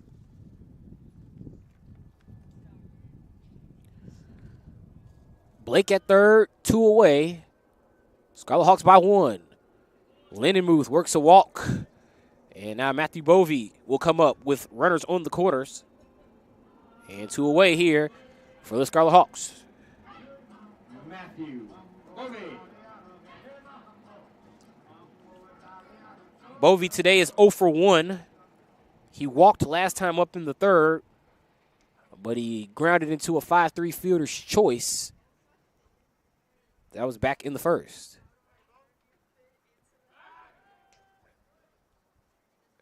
A pickoff attempt there at Lindenmuth, unsuccessful. Lindenmuth working his second walk of the day. You see the dirt on 49's jersey over there. And he'll get dirty some more. He makes a bigger cloud of dust over there first. And that wind's starting to pick up. You see those Lindenmuth dust clouds at the Wipers jersey. Bovey watches a pitch in that same corner from Cloth, but it misses for another ball. It's really been notable that he's missing in that specific corner because a lot of them have been in the dirt. It's really knocking up the chalk, messing up the chalk on that part of the batter's box. Now Weiner tries to throw to second. The throw is high. It's cut off. The throw home is in time. What a throw by what a play by Weiner. It was cut off by Wu, and they get the runner at the plate. And what a job by the Wheaton defense as they gun down Blake on a caught stealing.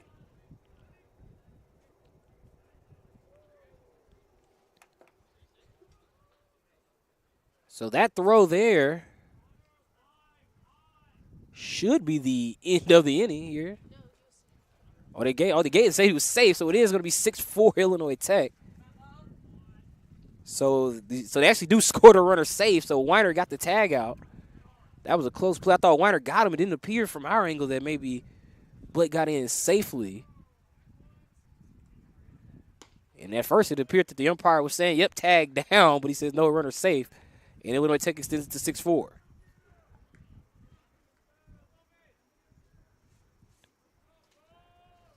So the inning continues, and Bovey works a walk.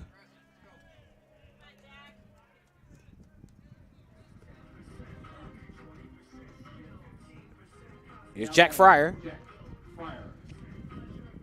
So Fryer will come to the plate. As Illinois Tech has extended their lead to 6-4.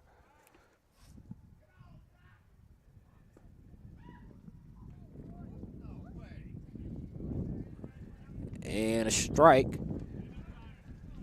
to Fryer makes it 0-1. Illinois Tech up 6-4 following the double steal attempt there. I actually thought that was initially ruled an out at the plate. It looked like Weiner got Blake, but instead Weiner unsuccessful as Blake. Even Blake's face, he jumped up. He said, ooh, he thought he was out. But he is safe. It is 6-4 Scarlet Hawks.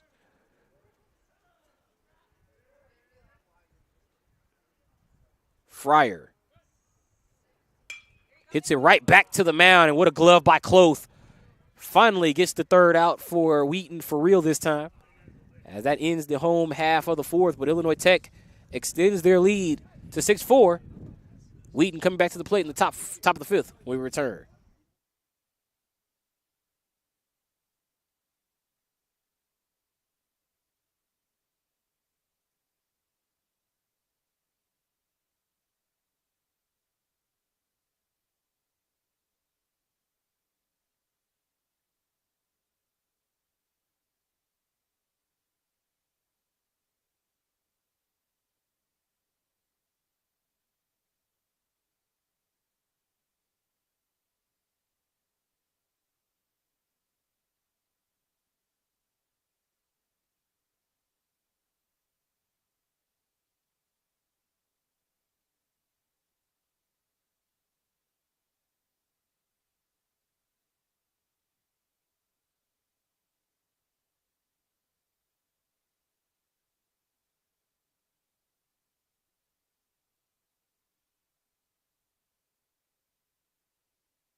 NCAA Division III baseball here on the Scarlet Hawks Broadcast Network.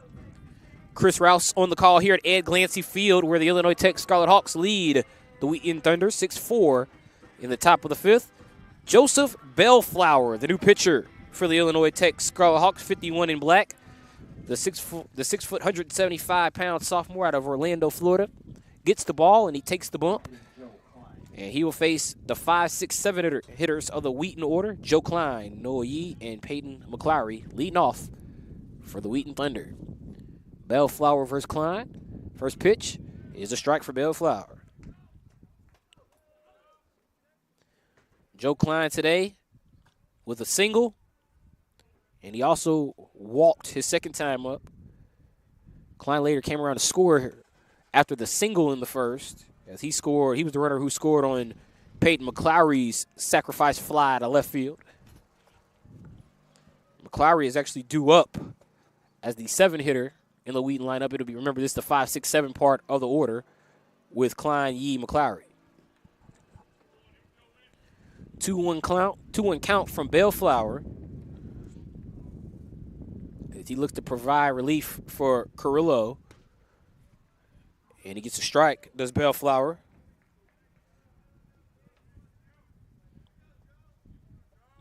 This season, Joe Bellflower making his 7th appearance. He also has 3 starts on the season, does Bellflower.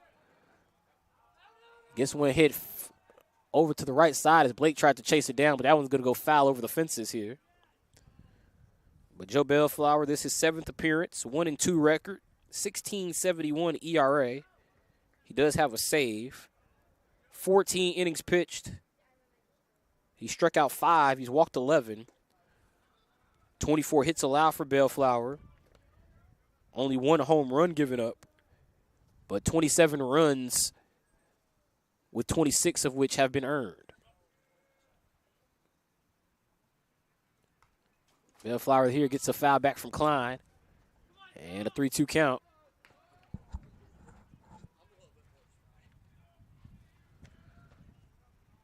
So now Bellflower looking to get a strikeout here to start his day on the hill for the Scarlet Hawks. The delivery to the plate is another foul back right towards us at the broadcast location. 3-2 count. As Bellflower looking to get an out here on his first batter faced out of the pen for the Scarlet Hawks. He gets a fly ball in the left center field. Gutsfeld in pursuit. Kemp's underneath. Out number one here in the top of the fifth.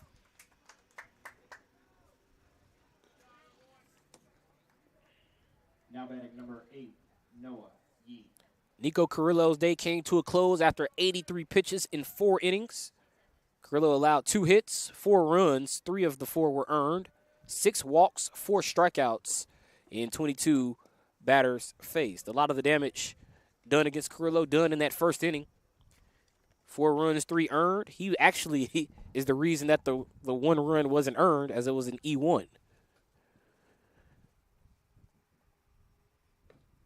Carrillo gets a strike here, working on Noah Yee.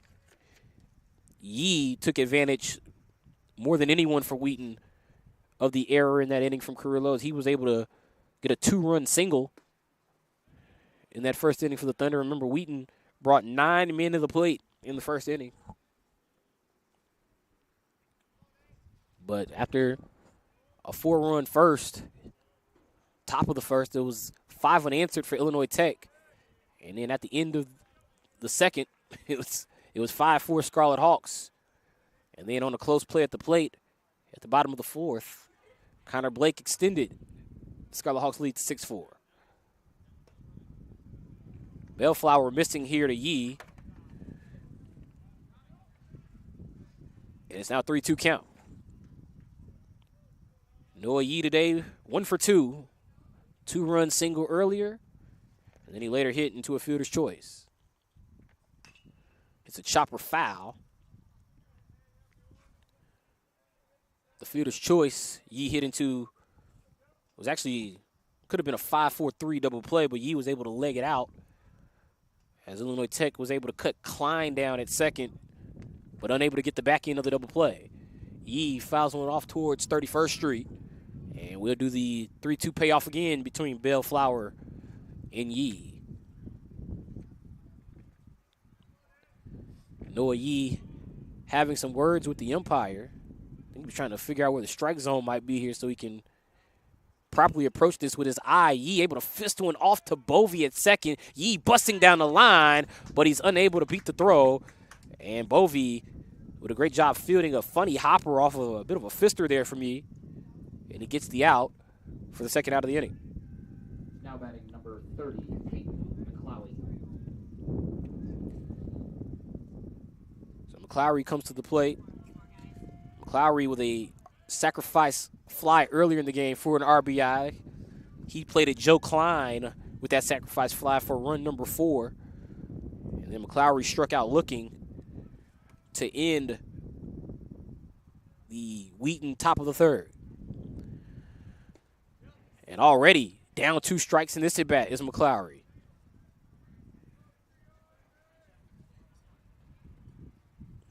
Oh, 2 count.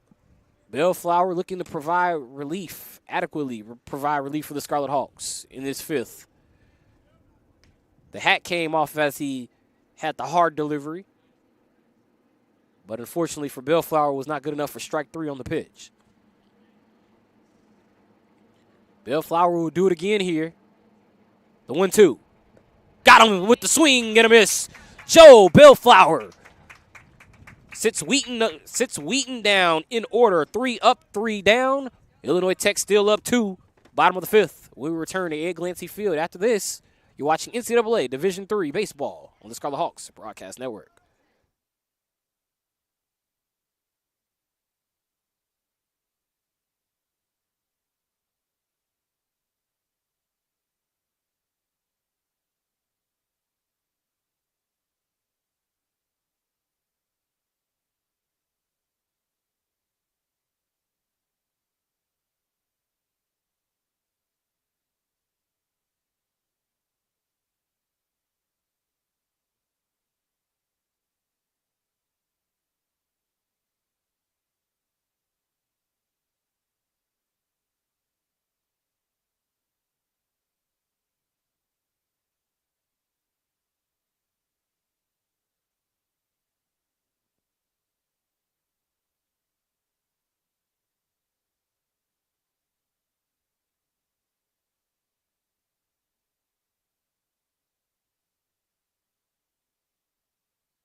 Tom Kramer steps into the box for the Illinois Tech Scarlet Hawks as we begin the bottom of the fifth. Chris Rouse on the call here from Ed Glancy Field in Chicago. The Windy City starting to live up to his nickname here as that wind is beginning to pick up here as we get towards the middle part of the ball game. Illinois Tech up 6-4 with their catcher in the box. Going up against Cloth, the relief pitcher for Wheaton. Jared Cloth, the junior out of Cincinnati, Ohio. Thought he did a pretty good job of at least speeding up the pace of this game here in that fourth inning with those quick deliveries to the plate. But now 2-1 count. And Cloth again continues to miss in that left-handed batter's box. He had a number of pitches in that bottom of the fourth, which bounced as he tried to paint that corner there. Here's Kramer, who fouls one off to the right side. That's going to go to 31st Street. 3-2 count. So the catcher of the Scarlet Hawks, who wears 32, and Kramer goes down looking, and you can actually see in Kramer's face he kind of knew it. And that's sort of what it's like being a catcher at the plate. He looked that one in all the way, and you can see once it hit the plate, he knew that was a strike on the corner, and Kramer goes down looking. Luke Yaknin, the right fielder, coming to the plate. That's a strike for Yaknin. Makes it 0-1 to the Illinois Tech starting right fielder today.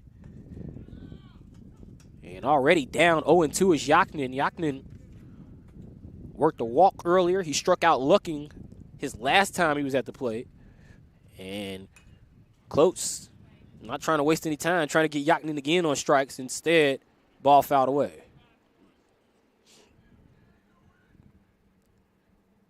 The 0-2. And oh, what a job by Close. He's been trying to paint that corner since he came on the field. Finally dots it perfectly to get Yaknin. He also got Kramer in that same spot.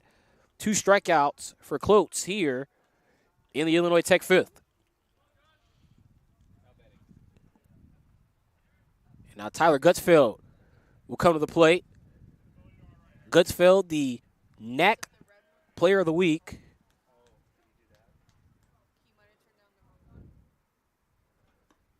And now Gutsfeld takes the ball. Gutsfeld with a double, a single, and he grounded out to first. 2 for 3.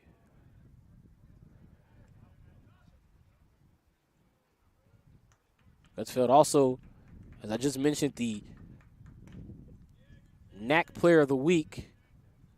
And for good reason, he hit for the cycle against MSOE. And the delivery to Gutsfeld here, that misses. And that'll give a free pass to the Scarlet Hawks center fielder. And now Michael Paxson will come to the box.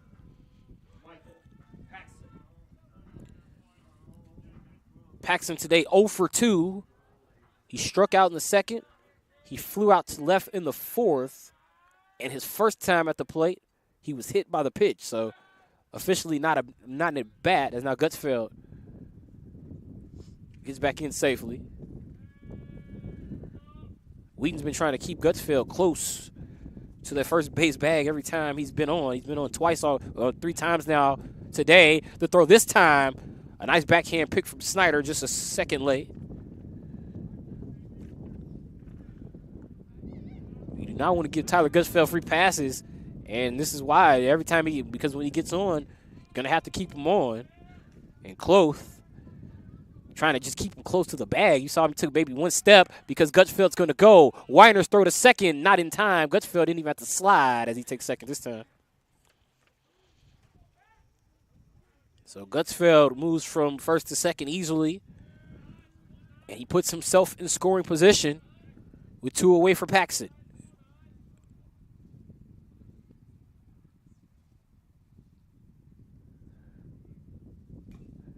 Paxson with a foul tip into the glove.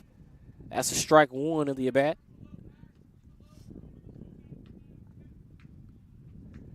Here Illinois Tech, the dugout saying we want it all in the zone here. As you want to try to get Gutsfeld home here from second. Paxson gets underneath him within the right field, and that's going to be caught for the third out. Great fielding there from Klein as he makes a bit of a snow cone catch to retire the side. We're through 5 here at Ed Glancy Field. Illinois Tech leads Wheaton 6-4. NCAA Division III baseball continues on the Scarlet Hawks Broadcast Network after this.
Now pitching for the Scarlet Hawks, number 23, John Gorey.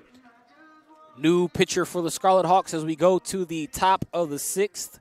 Scarlet Hawks with a 6-4 advantage over the Wheaton Thunder here at Ed Glancy Field in Chicago. Chris Rouse on the call as now John Gorey takes the mound for the Illinois Tech Scarlet Hawks.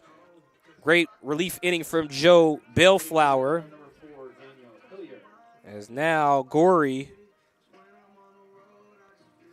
will get ready to meet the 8-9-1 hitters for the Wheaton lineup. As we start the 6th, it'll be Hillier to lead it off. He'll be followed by Weiner and Stanton. Gorey's first pitch misses in for a ball. Gorey, the third Scarlet Hawk pitcher used this afternoon. We'll get Gorey's numbers after this pitch as he gets a strike there against Hillier. Gorey appearing in his 8th game this season. He's pitched in 6 of the 3rd inning. 15.63 ERA, 0-1 record. He's allowed 13 runs this season, has Gorey, 11 of which have been earned. 11 hits, 8 strikeouts, but 11 walks. And Gorey this season has been taken deep just one time. And right now, at a 2-2 count against Hillier. We'd like to start this top of the 6th the right way by getting the first guy out here as he goes against the 8-9-1 hitters. Hard pitch there from Gorey. Nice fastball through the glove of Kramer. Makes it 3-2. Daniel Hillier. Couple of walks worked by Hillier today. And let's see if he can make it 3 times here. As this is the payoff pitch. Hillier actually swings at this one. He gets underneath it. That's going to go foul out of play. And Hillier will get another try.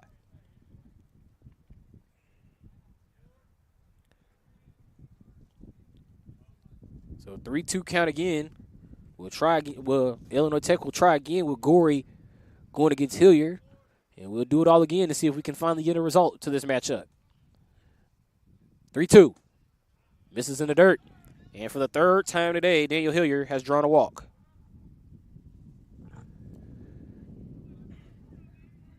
Tyler Weiner will come to the plate. And this is the first time today. And for Weiner, is looking for the first time today to put the ball in play. Weiner has struck out twice. 1 looking, 1 swinging.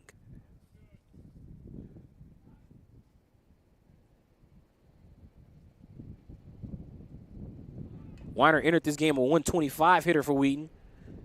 Fouls that one off.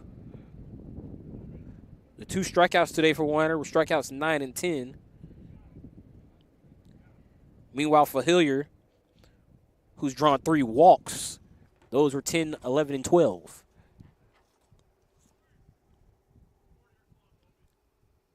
Hilliard takes a light lead over there at first. Now he goes. Ball in the dirt. Kramer couldn't even dig that one out, and now Hilliard will take second. Second stolen base for Hilliard. Stole the base earlier in the ball game, back in the 4th.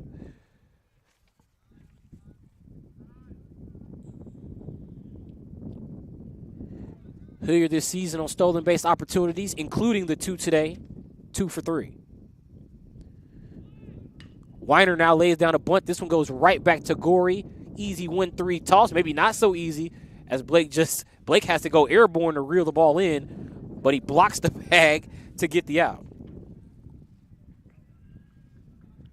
Hilliard moves over to third. Now batting number 16, Harrison Stanton. And looking, honestly, at Daniel Hilliard's stat line as Stanton comes into the box, this is pretty much the same thing Wheaton did earlier in the game, when Hilliard came to the plate in the 4th, and now Stanton rips one up the middle. This will get down to score Hilliard and bring him in. Wheaton back within 1. Great piece of hitting by Stanton. And it's now 5-6, Illinois Tech. Stanton jumped all over that pitch, got underneath it. The wind is blowing, and that's really all you need, honestly, at this point of the day. If you can get under the ball, get it airborne, let that wind have its way with it, it might get down, and that's what happened there for Wheaton. 6-5 Scarlet Hawks. Gorey's pitch misses inside. Kyle Wu at the plate.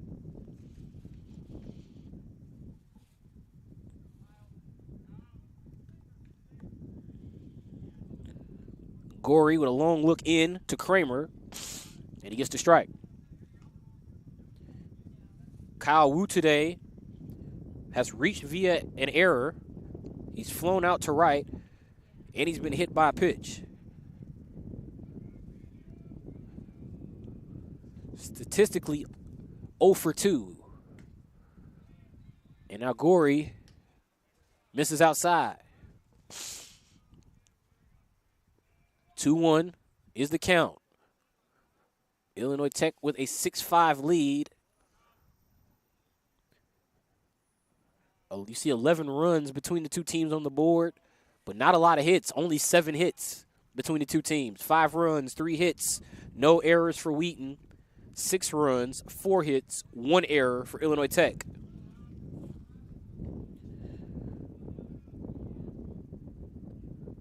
Two. Runner goes. The throw to second. Bovey's attempt to make the tag just a bit off. And Stanton steals second. So Harrison Stanton puts himself in scoring position with 1 away for Kyle Wu.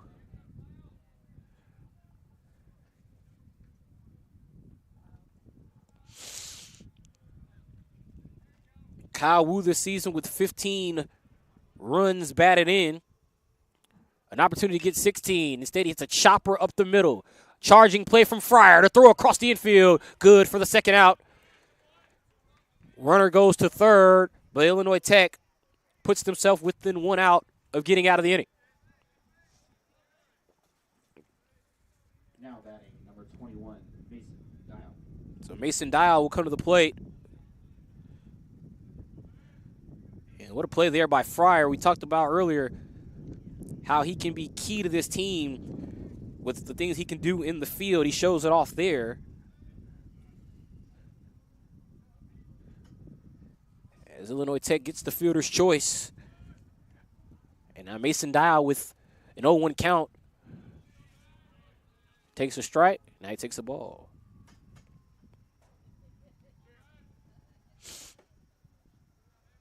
Stanton 90 feet away.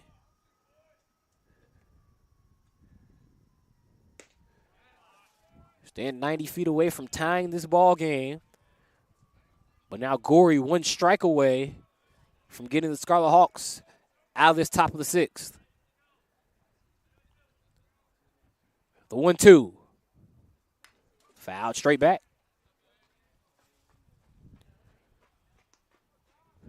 1-2 count again as Gorey will come at Dial. With another delivery to Dial here to try to get out of this Wheaton top of the 6th. The delivery. Missed again, 2-2. Mason Dial has drawn a couple of walks today. He's also struck out. He walked in the first inning and later came around to score. He was the second run of the day was Dial. Dial swings and misses. That gets past him. The throw to the plate to get the runner to get Stanton is not in time. And just like that, Wheaton has tied the game on a dropped third strike.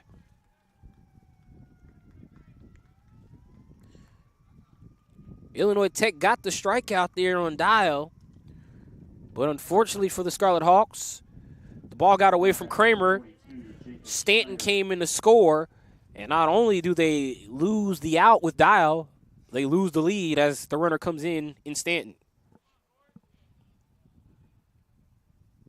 Jacob Snyder at the plate. And he's going up, swinging away. Fouls it off. 4, 5, 6 hitters coming up here for Wheaton. Snyder is the cleanup hitter. Klein, the 5 hitter, is on deck. So for Wheaton, you finally tie the game with the meat of the order scheduled to come up against Gorey.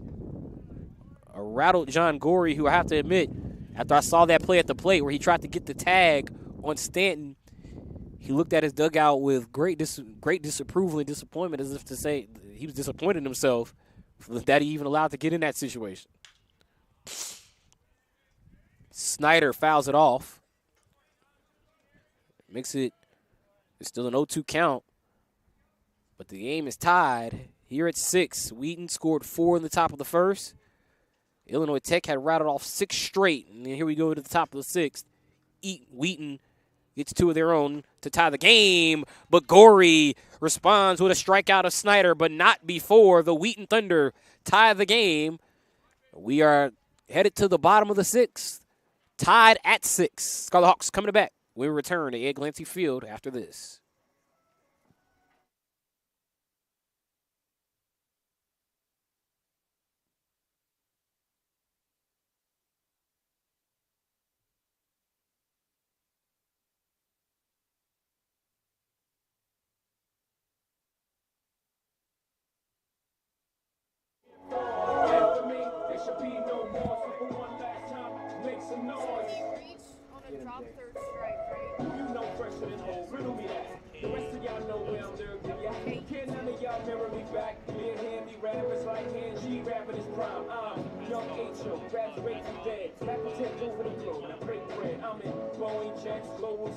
Out the country, but the blueberries still connect. On the low, y'all got a triple deck. But when you young, Would be unearned. Yeah, grand opening, grand closing. Hand your manhole, crack the can open again. Who you go?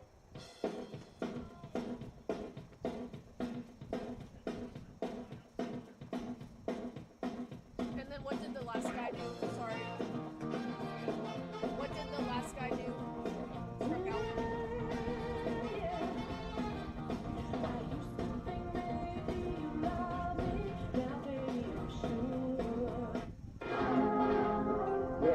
Now batting number 7, Connor Blake.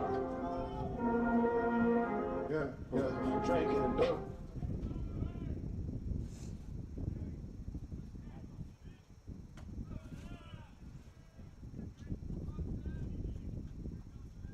My cheat sheet didn't really help with the drop pass ball. That's why I was asking.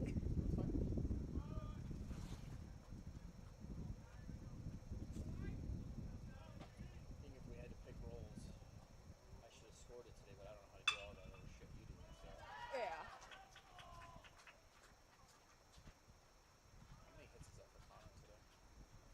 Give me a second. Now batting number 24, Sam Sproul.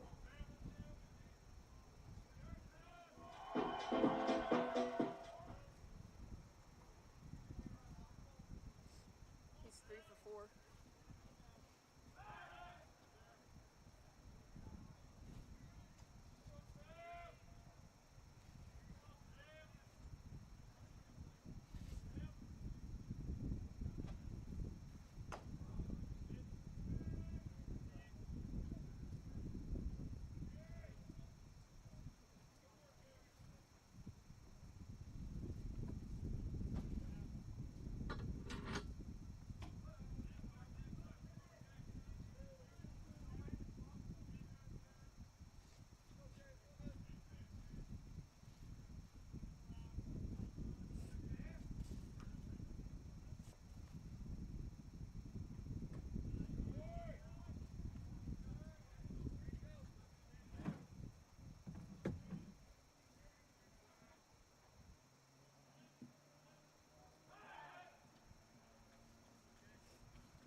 2-1 to Sproul. That one misses high. 3-1 count. Man on first here for the Scarlet Hawks, who've seen their lead. It was 6-4 Illinois Tech after they rallied back. Sproul gets underneath one and fouled away. Full count.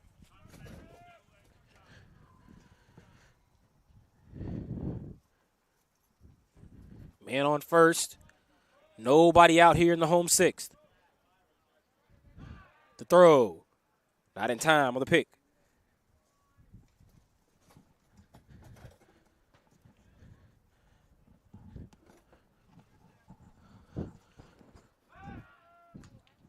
Another pick over to get Blake unsuccessful as he's back in safely.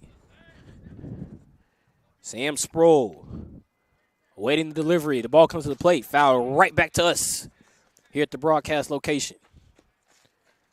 Jamie's good. I'm good.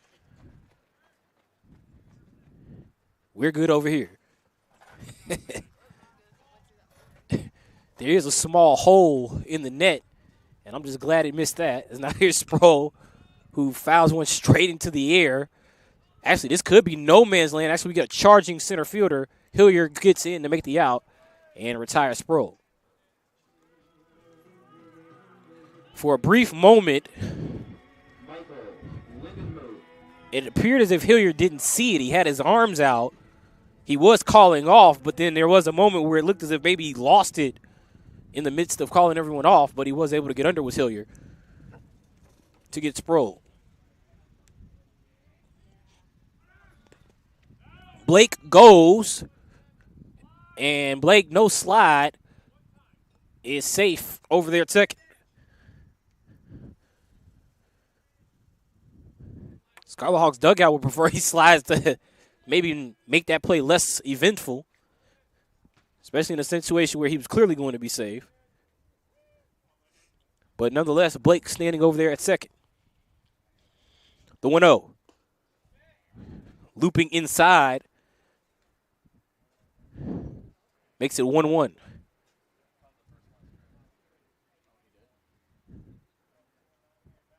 So actually it's going to be, that was actually a ball. So the first one was a strike. And 1-1 count. Now makes it 1-2 to Lindenmuth.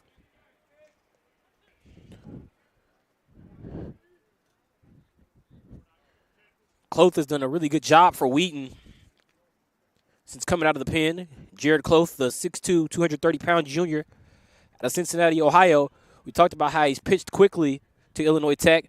He could have had the out there on the drop third, but the throw from Weiner also pulls the first baseman Snyder off the bag, and Lindenmuth now reaches safely.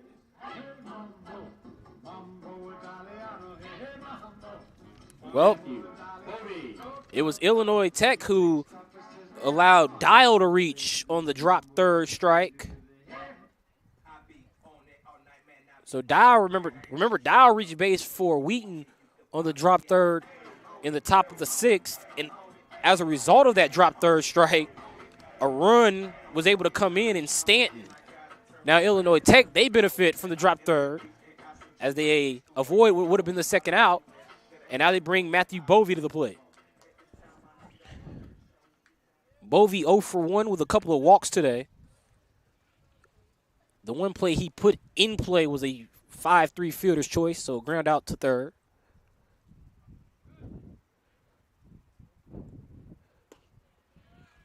And the first pitch he takes here, a strike.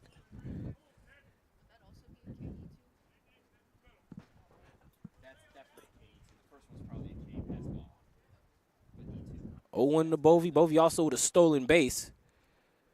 That stolen base for Bovey occurred back in the third.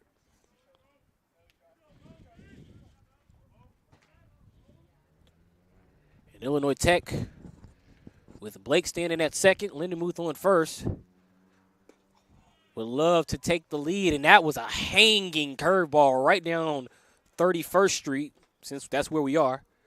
And Bovey passed on it. It's 1-2.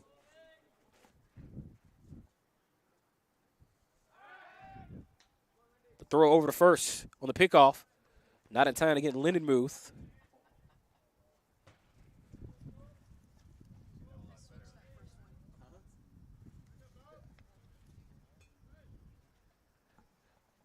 1-2. Blake taking a long lead over there at second. We get a ball fouled over into the Scarlet Hawks dugout. Everyone clearing out, including Coach Carissa Sane. Coach appears to be safe. Now it's a 1-2 count.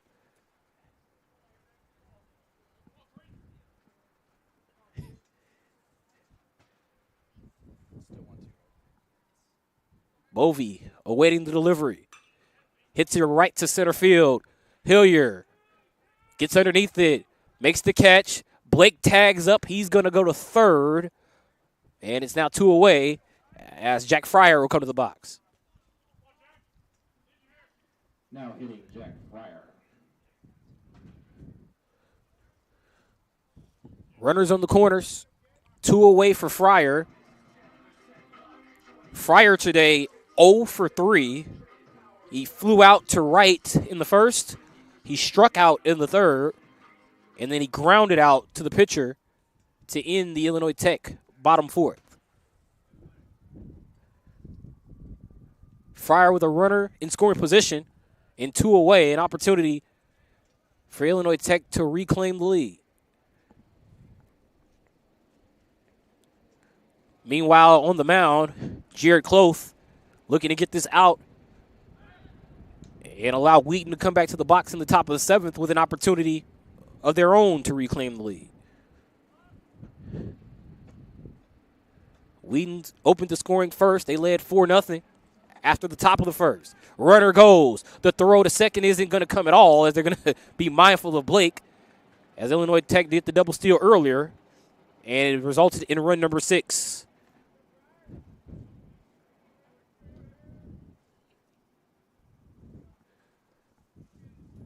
Second and third. 2 away. 2-0 count. 3-0 count. Got a couple of options here with Fryer. You could give him the green light here on 3-0. You could have him take one, be select. You could have him be selective. But the options are there for Fryer. But instead, he'll just take his base on a 4-pitch walk.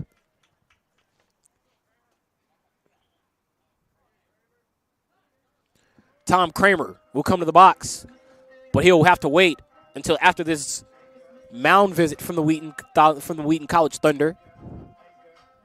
Wheaton does have activity in the bullpen. And let's see if Coach Houston stakes the ball here. Matt Houston in his 12th season as the head coach of Wheaton. Let's see, is he going to stay with Jared Cloth, who's been pitching pretty well in relief? Remember, he is the 3rd pitcher of the day for Wheaton. So Kramer will come to the box here. Remember, Cloth is the 3rd pitcher of the day for Wheaton. Ortiz was the starter. He went 1 inning. Josh Liu pitched the 2nd and 3rd. And then Cloth has been in since the 4th.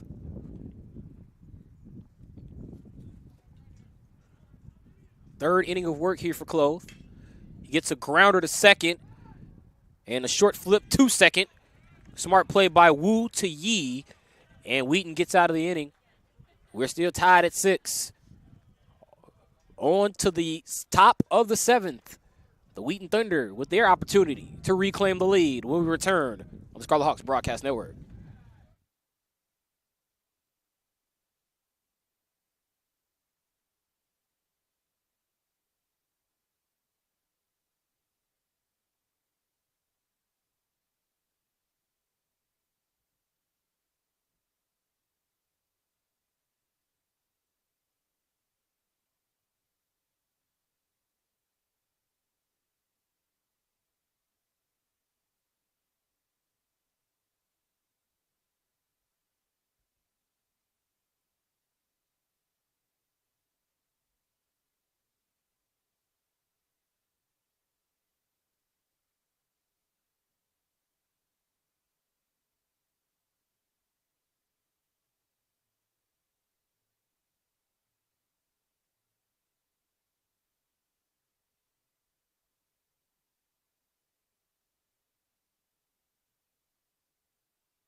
Back here at Ed Glancy Field in Chicago, you're watching Illinois Tech baseball on the Scarlet Hawks Broadcast Network.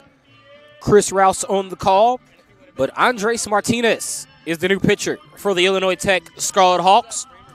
The junior out of Houston, Texas, goes 6 feet, 180 pounds, and he will be the fourth pitcher for the Scarlet Hawks today. We've seen Nico Carrillo, Joe Bellflower, and we've also seen John Gorey now off to Andres Martinez.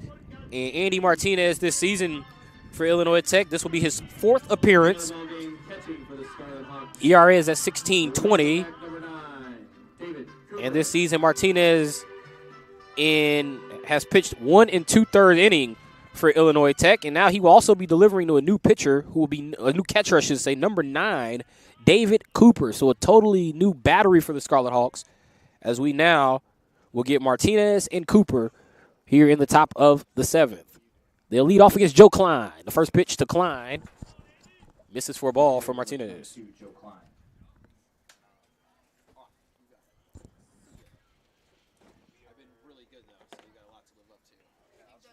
So Martinez on the delivery, misses outside, and that misses to make it 2-0. Klein at the plate, the right fielder for Wheaton. This is the 5, 6, 7 part of the order. Will be Klein, Yee, and McClary. As that one gets through the glove of Cooper, who just came in for Illinois Tech. Cooper's entrance means the end of the day for Kramer. Kramer today actually went 0 for 3 with a walk. Batter's interference, strikeout looking, and a ground out. And then he drew a walk back in the 3rd.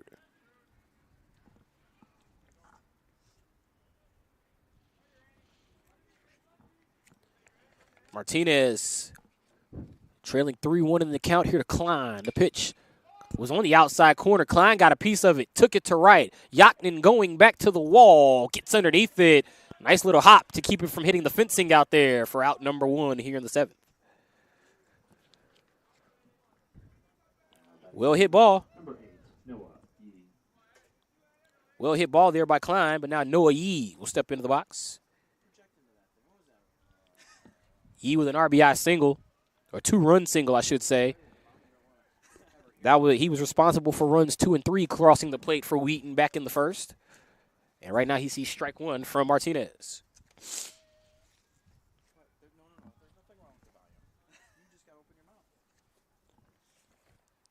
Martinez, nice pitch, gets the ground ball to short. Great throw by Fryer. Another 6-3 put out by Fryer as he retires Yee. If you haven't been initiated to the golden out, that's a golden out when the shortstop grounds out or lines out to the shortstop. As Yee hits one right to Fryer. And now here comes Peyton McClary. McClary,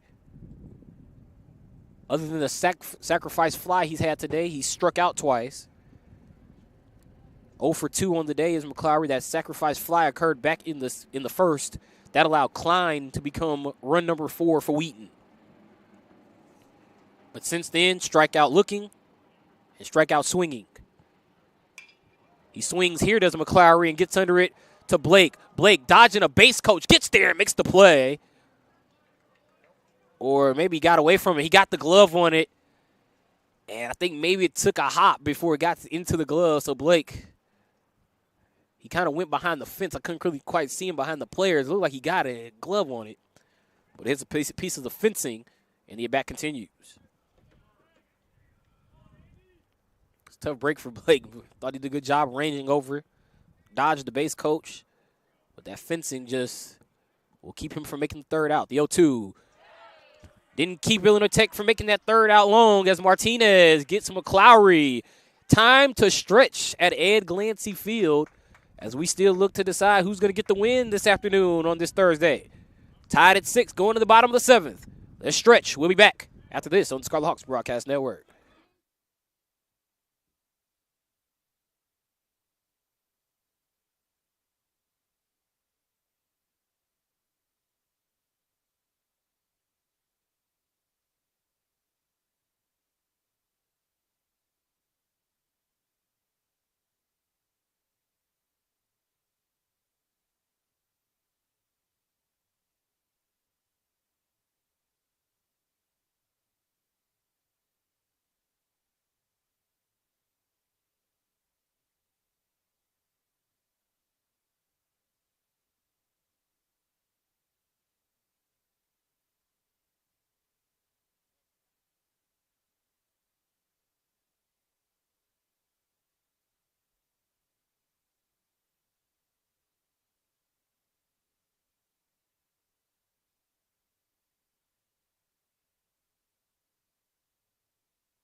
We go to the bottom of the 7th here at Ed Glancy Field. You're watching NCAA Division III baseball on the Scarlet Hawks Broadcast Network. Chris Rouse on the call here from Chicago. Remember, our next presentation of Scarlet Hawks baseball will be Saturday, where the Scarlet Hawks go back into conference play as they get ready to take on the Concordia, Wisconsin Falcons. New pitcher in for the Wheaton Thunder. As we get our first look of the day at number 11, Caleb Downing. Downing, the 6-foot, 190-pound senior out of Los Angeles, California. He'll take the bump here, and he will face the 9-1-2 part of the Scarlet Hawks order with Yaknin, Gutsfeld, and Paxson. First pitch here to Yaknin. Yaknin lays down a bunt over to the third base side. Yaknin beats it out, and then the throw gets away from the first baseman, Snyder. Yaknin on his horse to second, standing up safely in Illinois Tech with a leadoff man on second. Now batting for Illinois Tech, number 5, Tyler Gutsfeld. So Gutsfeld will now come to the box. He's got a man on second, and Caleb Downing comes in. He faces the bunt, and the throw from the third baseman, Stanton, just got away from Snyder. And Yaknin, as a result, able to reach safely.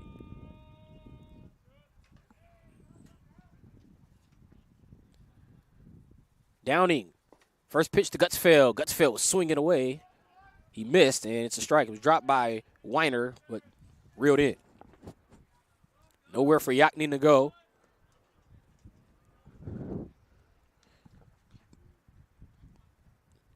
The 0-1 to Gutsfeld. Bounces in the dirt. Weiner doing a good job of keeping those pitches in the dirt at the plate, not allowing Yaknin to take third base. 1-1 to Gutsfeld. Caleb Downing takes a long, deep breath. It's been a stressful first few pitches for him just entering this bottom of the 7th. He came in, saw a bunt, and Yaknin was able to not only leg it out, but then the throw got away from Snyder, and Yaknin reaching second. 2-1. Yaknin takes the lead.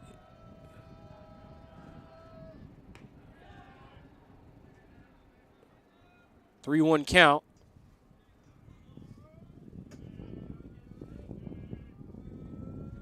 As now here is Gutsfeld in a hitter's count. Man on second. Looking to break this 6-6 tie. Ball misses high away. And Gutsfeld takes a 5-pitch walk. Batting for Illinois Tech, number 99, Michael Paxson. Michael Paxson coming into the box now for the Scarlet Hawks. Paxson today has actually struggled at the plate when you look at his numbers. 0 for 3. He was hit by a pitch in the first and later became run number 2 for Illinois Tech. Outside of that, strikeout and a pair of flyouts. The ball in the dirt from Weiner gets away. Yaknin slides in safely to third. Gutsfeld just trots over the second. And Illinois Tech with 2 in scoring position.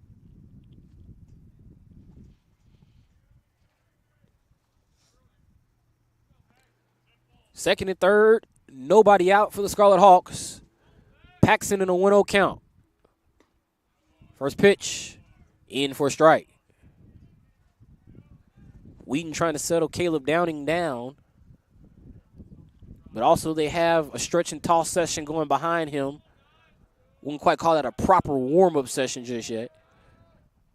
As now Paxson gets underneath one into center field. Hillier going back. He'll make the play. The ball is caught. Yaknin tags up. He's going to head home, and Illinois Tech takes a 7-6 lead. Talked about Paxson.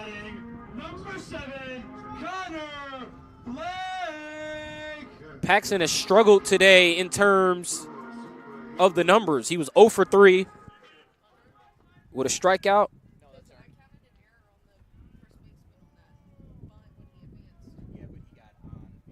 And now here is Connor Blake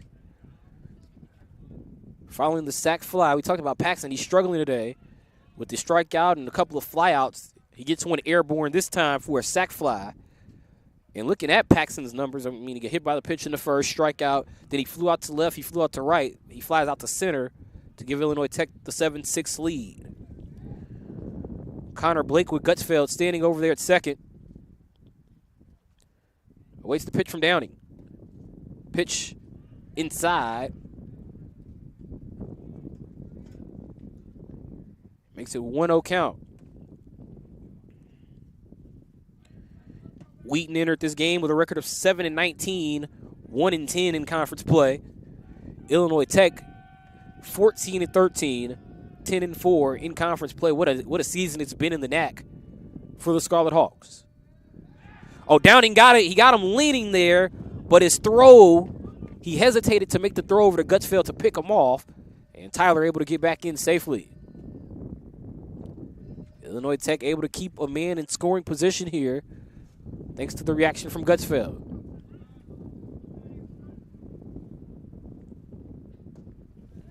Downing misses.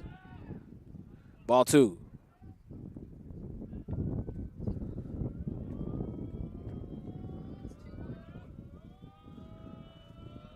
Downing. Starting to hear from that Scarlet Hawk dugout as they're fired up with Gutsfeld taking his lead over at second and Blake at the play. The throw, or the pitch I should say, as now Blake gets underneath it. I was too caught up in the cat and mouse game between Downing and Gutsfeld as now Blake pops out there to right field. Now batting, number 24, Sam Sproul. So now Sam Sproul will step into the box for the Scarlet Hawks. Sproul's been hit by a pitch, and he's walked today, but he's also popped out to the catcher and flown out to center. 0 for 2, but he's also been on base 2 times. Downing's pitch in for a strike. Good pitch there. Great placement as well by Weiner. Put that one exactly where he wanted Downing to sort of paint the plate, and as a result, they got the strike. Illinois Tech looking for breathing room here. It's a 1-run ball game, 7-6 Scarlet Hawks. They took the lead on the sacrifice fly earlier, here in the 7th.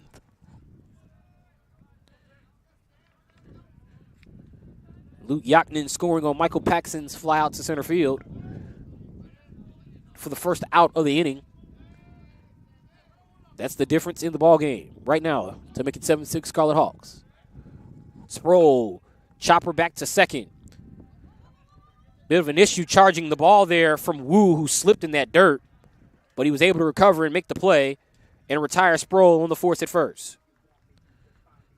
Illinois Tech reclaims the lead. Scarlet Hawks lead it 7-6. It's 7-6 Scarlet Hawks. You're watching NCAA Division III baseball on the Scarlet Hawks Broadcast Network. Top 8 after this break.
Alejandro Garcia is the new pitcher for the Illinois Tech Scarlet Hawks as they try to hang on to a 1-run lead here in the top of the 8th against the Wheaton Thunder. We'd like to thank you all for joining in with us here on the Scarlet Hawks Broadcast Network here this Thursday afternoon from Ed Glancy Field in Chicago. Scarlet Hawks lead at 7-6 over the Wheaton Thunder. Wheaton with 6 runs, 3 hits, 1 error through 7. Illinois Tech with 7 runs, 6 hits, and an error as we get ready to begin the top of the 8th. Alejandro Garcia comes on, as we just mentioned, for Illinois Tech. And here are the numbers. Our Alejandro Garcia, the 5'10 junior, goes 160 pounds from Sugar Land, Texas. And he'll come in here for the Scarlet Hawks looking to get a quick 3-down inning against the 8-9-1 hitters again for Wheaton. There's been a common start for Wheaton today at that 8-9-1 part with Hillier, Weiner, and Harrison Stanton. Garcia making his 5th appearance of the season. He's pitched in 3 1/3 for the Scarlet Hawks. The ERA at 24.30. And right now for Illinois Tech here in the 8th, really just need Garcia to hang on to this lead, give them a chance to gain some breathing room in the bottom of the 8th so they can wrap it up in the 9th. First pitch to Hillier, swing and a miss for a strike. 3 1/3 inning for Garcia this season. He struck out 3 batters. He's walked 1. 9 runs allowed, all earned. 8 hits, only 1 of them has been a homer.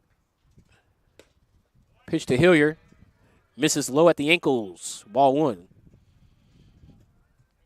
Daniel Hillier today has walked all 3 times for Wheaton. The last time Hillier walked, he later came around to score, and he was the 5th run of the day for the Thunder. Hillier takes a swing for Wheaton this time out to right center field, and the first time Hillier puts one in play is the first time he's retired for a routine fly out to center. Now batting for Wheaton, number 5, Tyler Weiner. Tyler Weiner at the plate. He's 0 for 3 today. Weiner has struck out looking. He struck out swinging. And then the last time he grounded out a fielder's choice right back to the pitcher.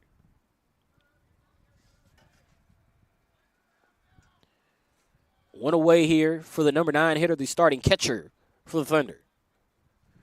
Up next will be Harrison Stanton. He was the leadoff man today for Wheaton. And remember, Stanton reached on a drop third strike last time, and then later came around to be run number 6 for Wheaton.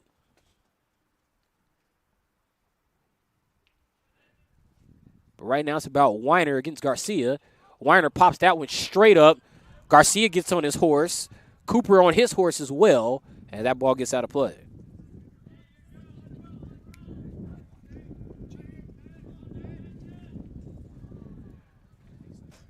Garcia and Cooper both came in together. Or actually, Cooper came in the last half, the top of the 7th. Garcia coming in here. Cooper came in for Martinez, coming in as a replacement catcher, replacing Kramer, who got the start today.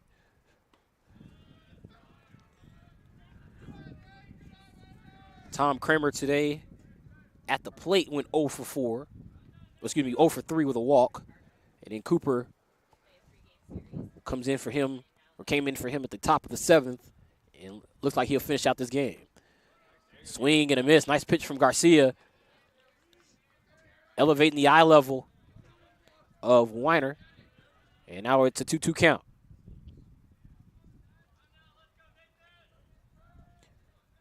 Garcia, long hold, the windup, the delivery, missed away, full count.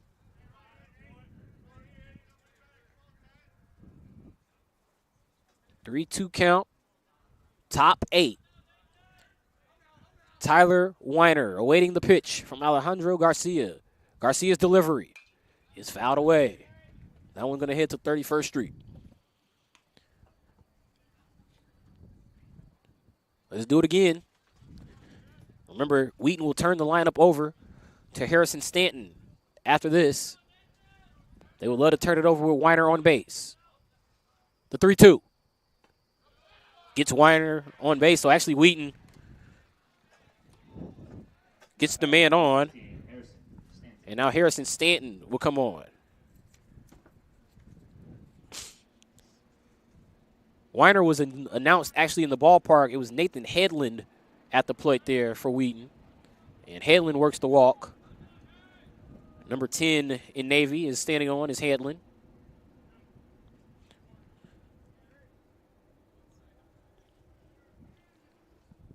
And so now here's Harrison Stanton with a man on first.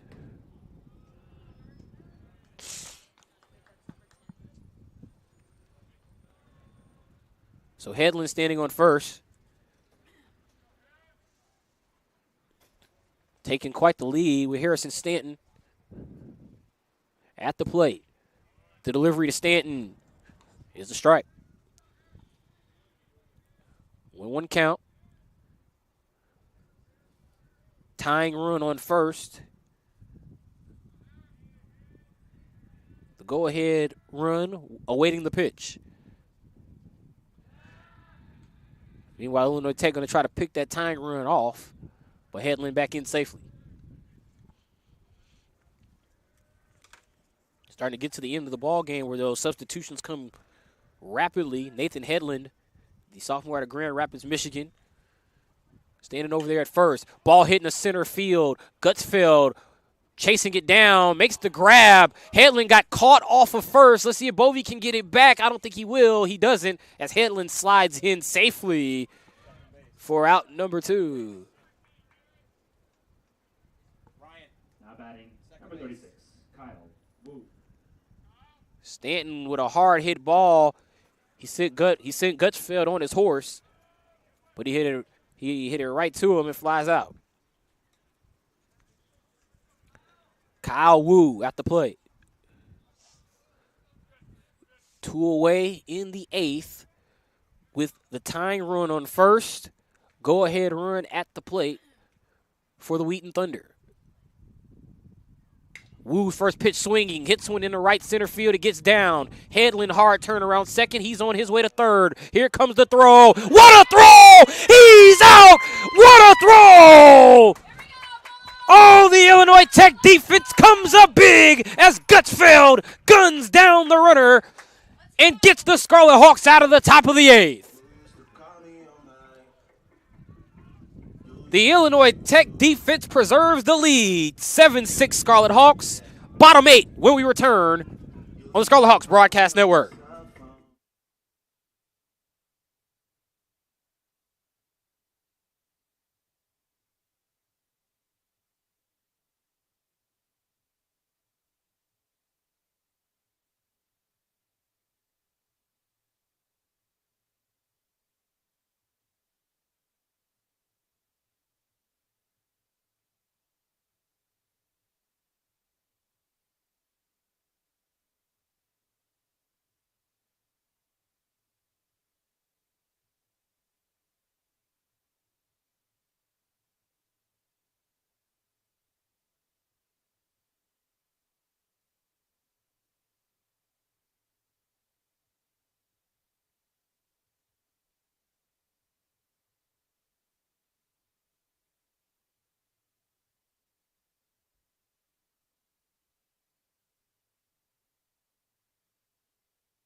Bottom of the 8th here at Ed Glancy Field. The Illinois Tech defense has the Scarlet Hawk faithful stirring. Now they turn it over to the offense. Scarlet Hawks going to try to get the bats going as we begin the bottom of the 8th. Downing back out there on the mound for Wheaton.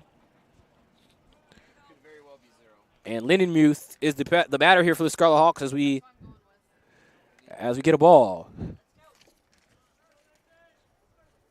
We got a new catcher in the ball game here for Wheaton. It appears to be number 0, Luke Ham, as now Lindenmuth hits one in the second. The throw is clean, and a great play there by Kyle Wu, who gets the throw over to first for the out. Now batting for Illinois Tech, number 33, Matthew Bovey. So Bovey comes to the box now for the Scarlet Hawks. Bovey with a pair of walks, but he's also 0 for 2 with a fly out and a ground out. First pitch there to Bovey, fouled away.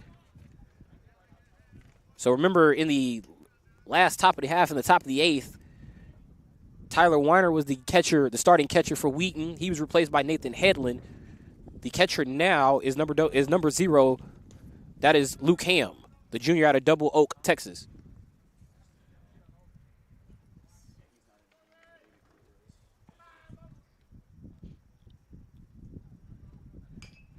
Bovey with a chopper That goes foul.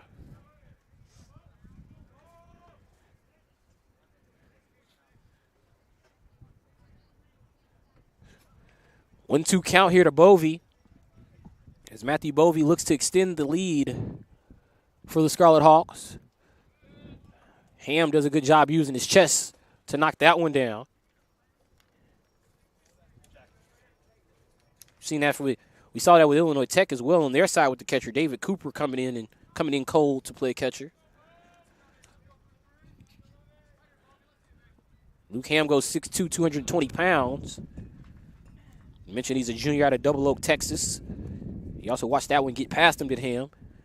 He's trying to help Downing find the right pitches to get Bovey out and get that second out of the 8th inning. Bovey hits one into center field. Hillier going back, gets under it, and makes the play. Out number 2 for Wheaton. As now Jack Fryer will come to the box for the Scarlet Hawks. Fryer today has flown out to center. He struck out. He's grounded out to the pitcher, and he's taking a walk.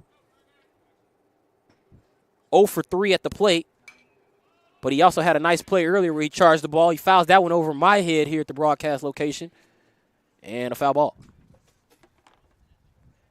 Just off the sidewalk here at 31st Street. So now it's an 0-1 count. Fryer up the middle. Great piece of hitting by Fryer. He saw that gap all the way. Once again, we're behind the plate. You can see him. He had his head down. He sort of looked that ball up the middle, and Fryer must have heard me saying he was 0 for 3. And he comes through with a hit. And now our first look at David Cooper. Remember, Cooper came in the 7th, top of the 7th, as a defensive substitution for Tom Kramer. And now Cooper, for the first time, will have an opportunity to get active with the bat in his hand. Cooper, a 179 hitter on the season. And now a pickoff attempt gets away from Snyder. Fryer takes first, goes from first to second easily, and he's clapping up a bunch of dust over there at second after he slid back in safely to first before hopping to his feet and going to second.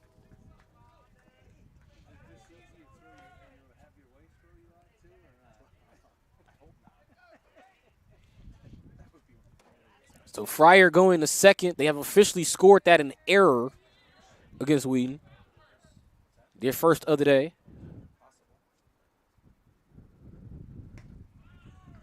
Pitch here in for a strike. Going back to what I was saying about Cooper, 179 hitter in this his 12th game played this season.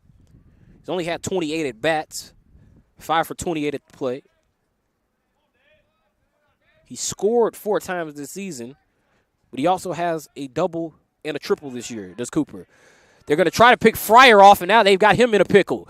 And actually, there is no they. It's all Downing himself. Caleb Downing runs Fryer down himself for the 1 pickoff, and that gets Wheaton out of the 8th.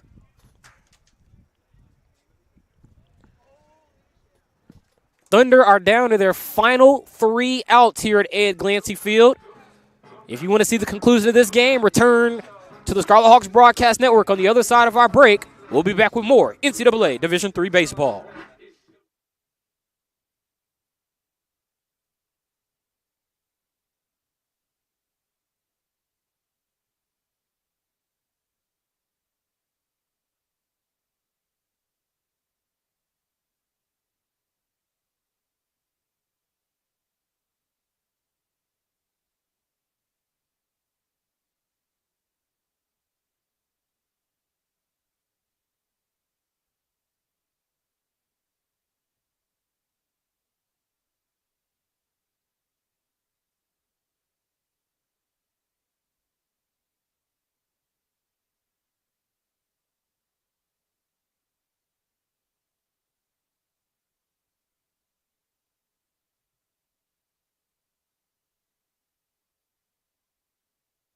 You're watching NCAA Division III baseball here on the Scarlet Hawks Broadcast Network. non-conference matchup between the Wheaton Thunder and the Illinois Tech Scarlet Hawks. We go to the 9th inning, and Illinois Tech now brings in a new pitcher. It'll be number 15, Mason Kim, coming in for the Scarlet Hawks. Now, Mason is a regular as a hitter for the Scarlet Hawks. He's played in 17 games this season, 256 average, 11 hits on 43 at-bats. But as a pitcher, this is only his second appearance this season. Kim has appeared for a third of an inning this year. He's walked one batter. He has no strikeouts, no doubles, triples, or home runs allowed. No runs, no hits allowed, no strikeouts, just one walk. As now Mason Kim will face Mason Deal. So a battle of the Masons here between Kim and Deal as we begin the 9th.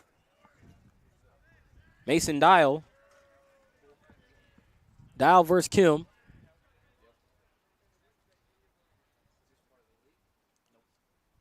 As Kim's first pitch misses outside. Dial today struck out twice and walked twice. When he walked the first time, he later came around for run number 2 of the day for the Thunder. Pitch to Dial, misses again. Makes it 2-0.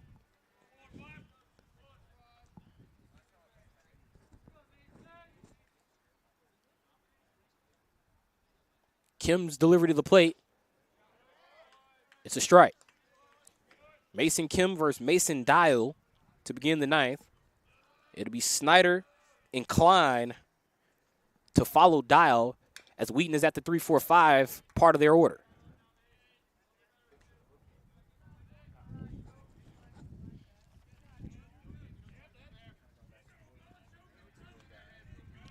Kim with a 2-2 count. Looking at his glove, getting his hand on the ball here. Kim also, as we mentioned, a regular hitter for the Scarlet Hawks, can play right field. But he misses there for ball 3. Wheaton down to their final 3 outs. And it's been an interesting game. The game has been coasting at a quality pace. It's definitely flowed well. And as I say that, Kim throws a ball to Dial. Number 42, Jacob Snyder. So Dial takes his base, and now here comes Jacob Snyder. Snyder 0 for 3 today with a walk. He also walked back in the first and was responsible for run number 3. And now Wheaton going to get Dial out of here, and Alex Bagley will come in now. So Bagley, the first year out of Wheaton, Illinois, Wheaton Academy. For Wheaton, number 32, Alex Bagley. He will take his place on first base with Bagley.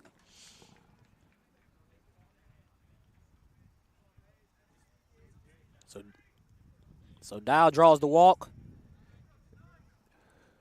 Bagley takes his spot, and now Snyder will come to the box. 0 for 3 with a walk is Snyder. The walk occurred back in the first. He lays down a bunt to Snyder. Mason Kim legs it out to get there. He gets Snyder for the routine out. Runner moves over, and there's now 1 out here in the inning. Now batting number 22, Joe Klein. Joe Klein to the plate.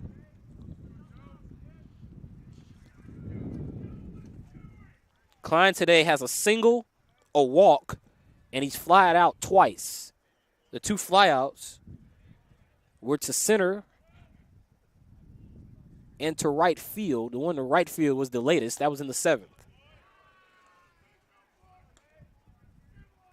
Klein also has an RBI, he has a run scored today, as he was the run who came home on the sacrifice fly back in the first inning. He was run number 4 for Wheaton at the time when they had the 4-0 advantage. Kim's pitch in for a strike. 1-1 count. Mason Dial drew the walk. And then Alex Bagley came in to pinch run. Snyder laid down a bunt to move him over. As now Klein faces a 1-1 count. Klein gets underneath one in the left field. Sproul camps underneath it, charging it as well, makes the grab. And now the Wheaton Thunder are down to their final out this afternoon.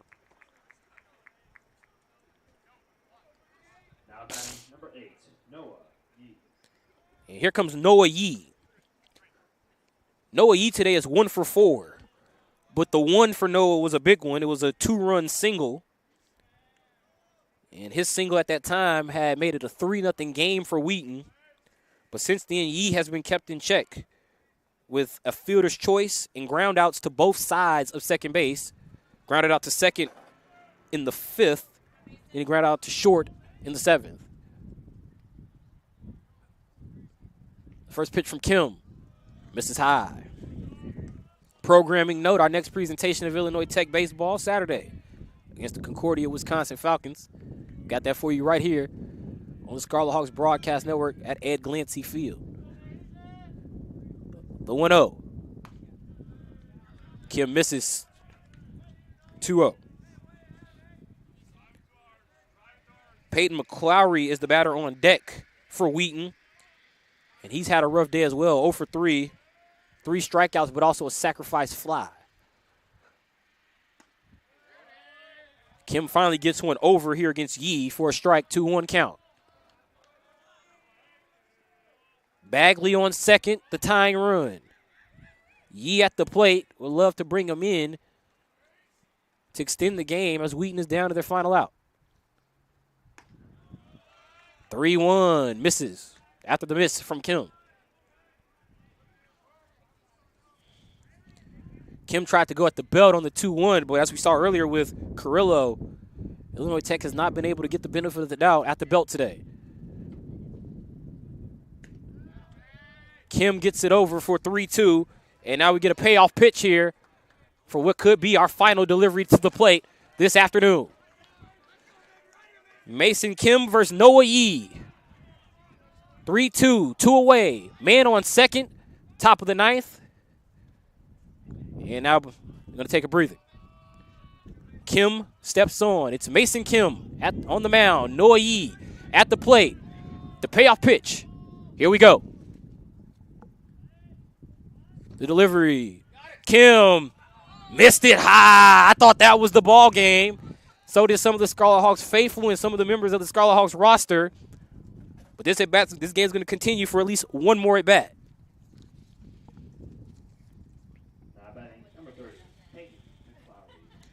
So Peyton McClowry will get an opportunity. McClowry today 0 for 3 with a sacrifice fly. The 0 for 3 are all strikeouts.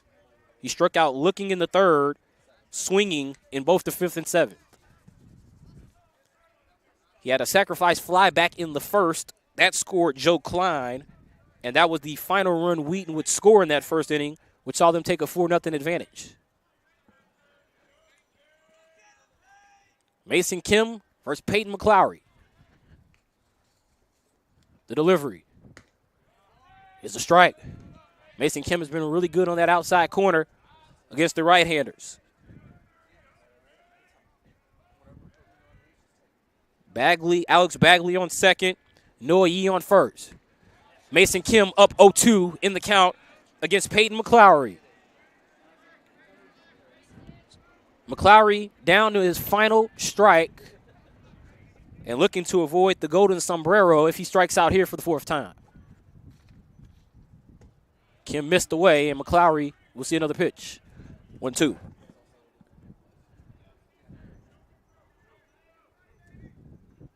Glad that you all could join us on this Thursday afternoon for non-conference NCAA D3 baseball.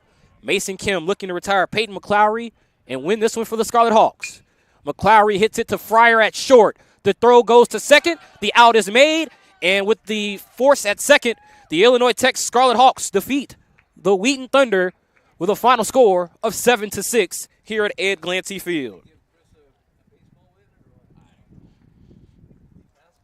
The Illinois Tech Scarlet Hawks battled back from being down 4-0 at the end of the top of the 1st. After the top of the 1st inning, it was 4-0 Wheaton Thunder. Illinois Tech ended up scoring 6 unanswered to go up 6-0. Wheaton struck back for 2 in the top of the 6th to tie us at 6. But in the 7th, Illinois Tech got run number 7 to get the 7-6 victory here at Ed Glancy Field. And that'll wrap us up for another presentation of Illinois Tech Scarlet Hawks baseball. Once again, our final. The Illinois Tech Scarlet Hawks defeat the Wheaton Thunder 7-6. For all of our crew here at Ed Glancy Field, I'm Chris Rouse. Our final line score, once again, the Wheaton Thunder, 6 runs, 3 hits, 1 error. The Illinois Tech Scarlet Hawks, 7 runs, 7 hits, 1 error, as they get the win over the Wheaton Thunder. And Illinois Tech, as a result, goes to 15-13 on the season, Wheaton falling to 7-20. And once again, we'd like to thank you for joining us this afternoon at Ed Glancy Field. And for all of our crew here on the south side of Chicago, I'm Chris Rouse. This has been another presentation of Illinois Tech Scarlet Hawks Athletics. You've been watching Illinois Tech Baseball on the Scarlet Hawks Broadcast Network. Until next time, take care.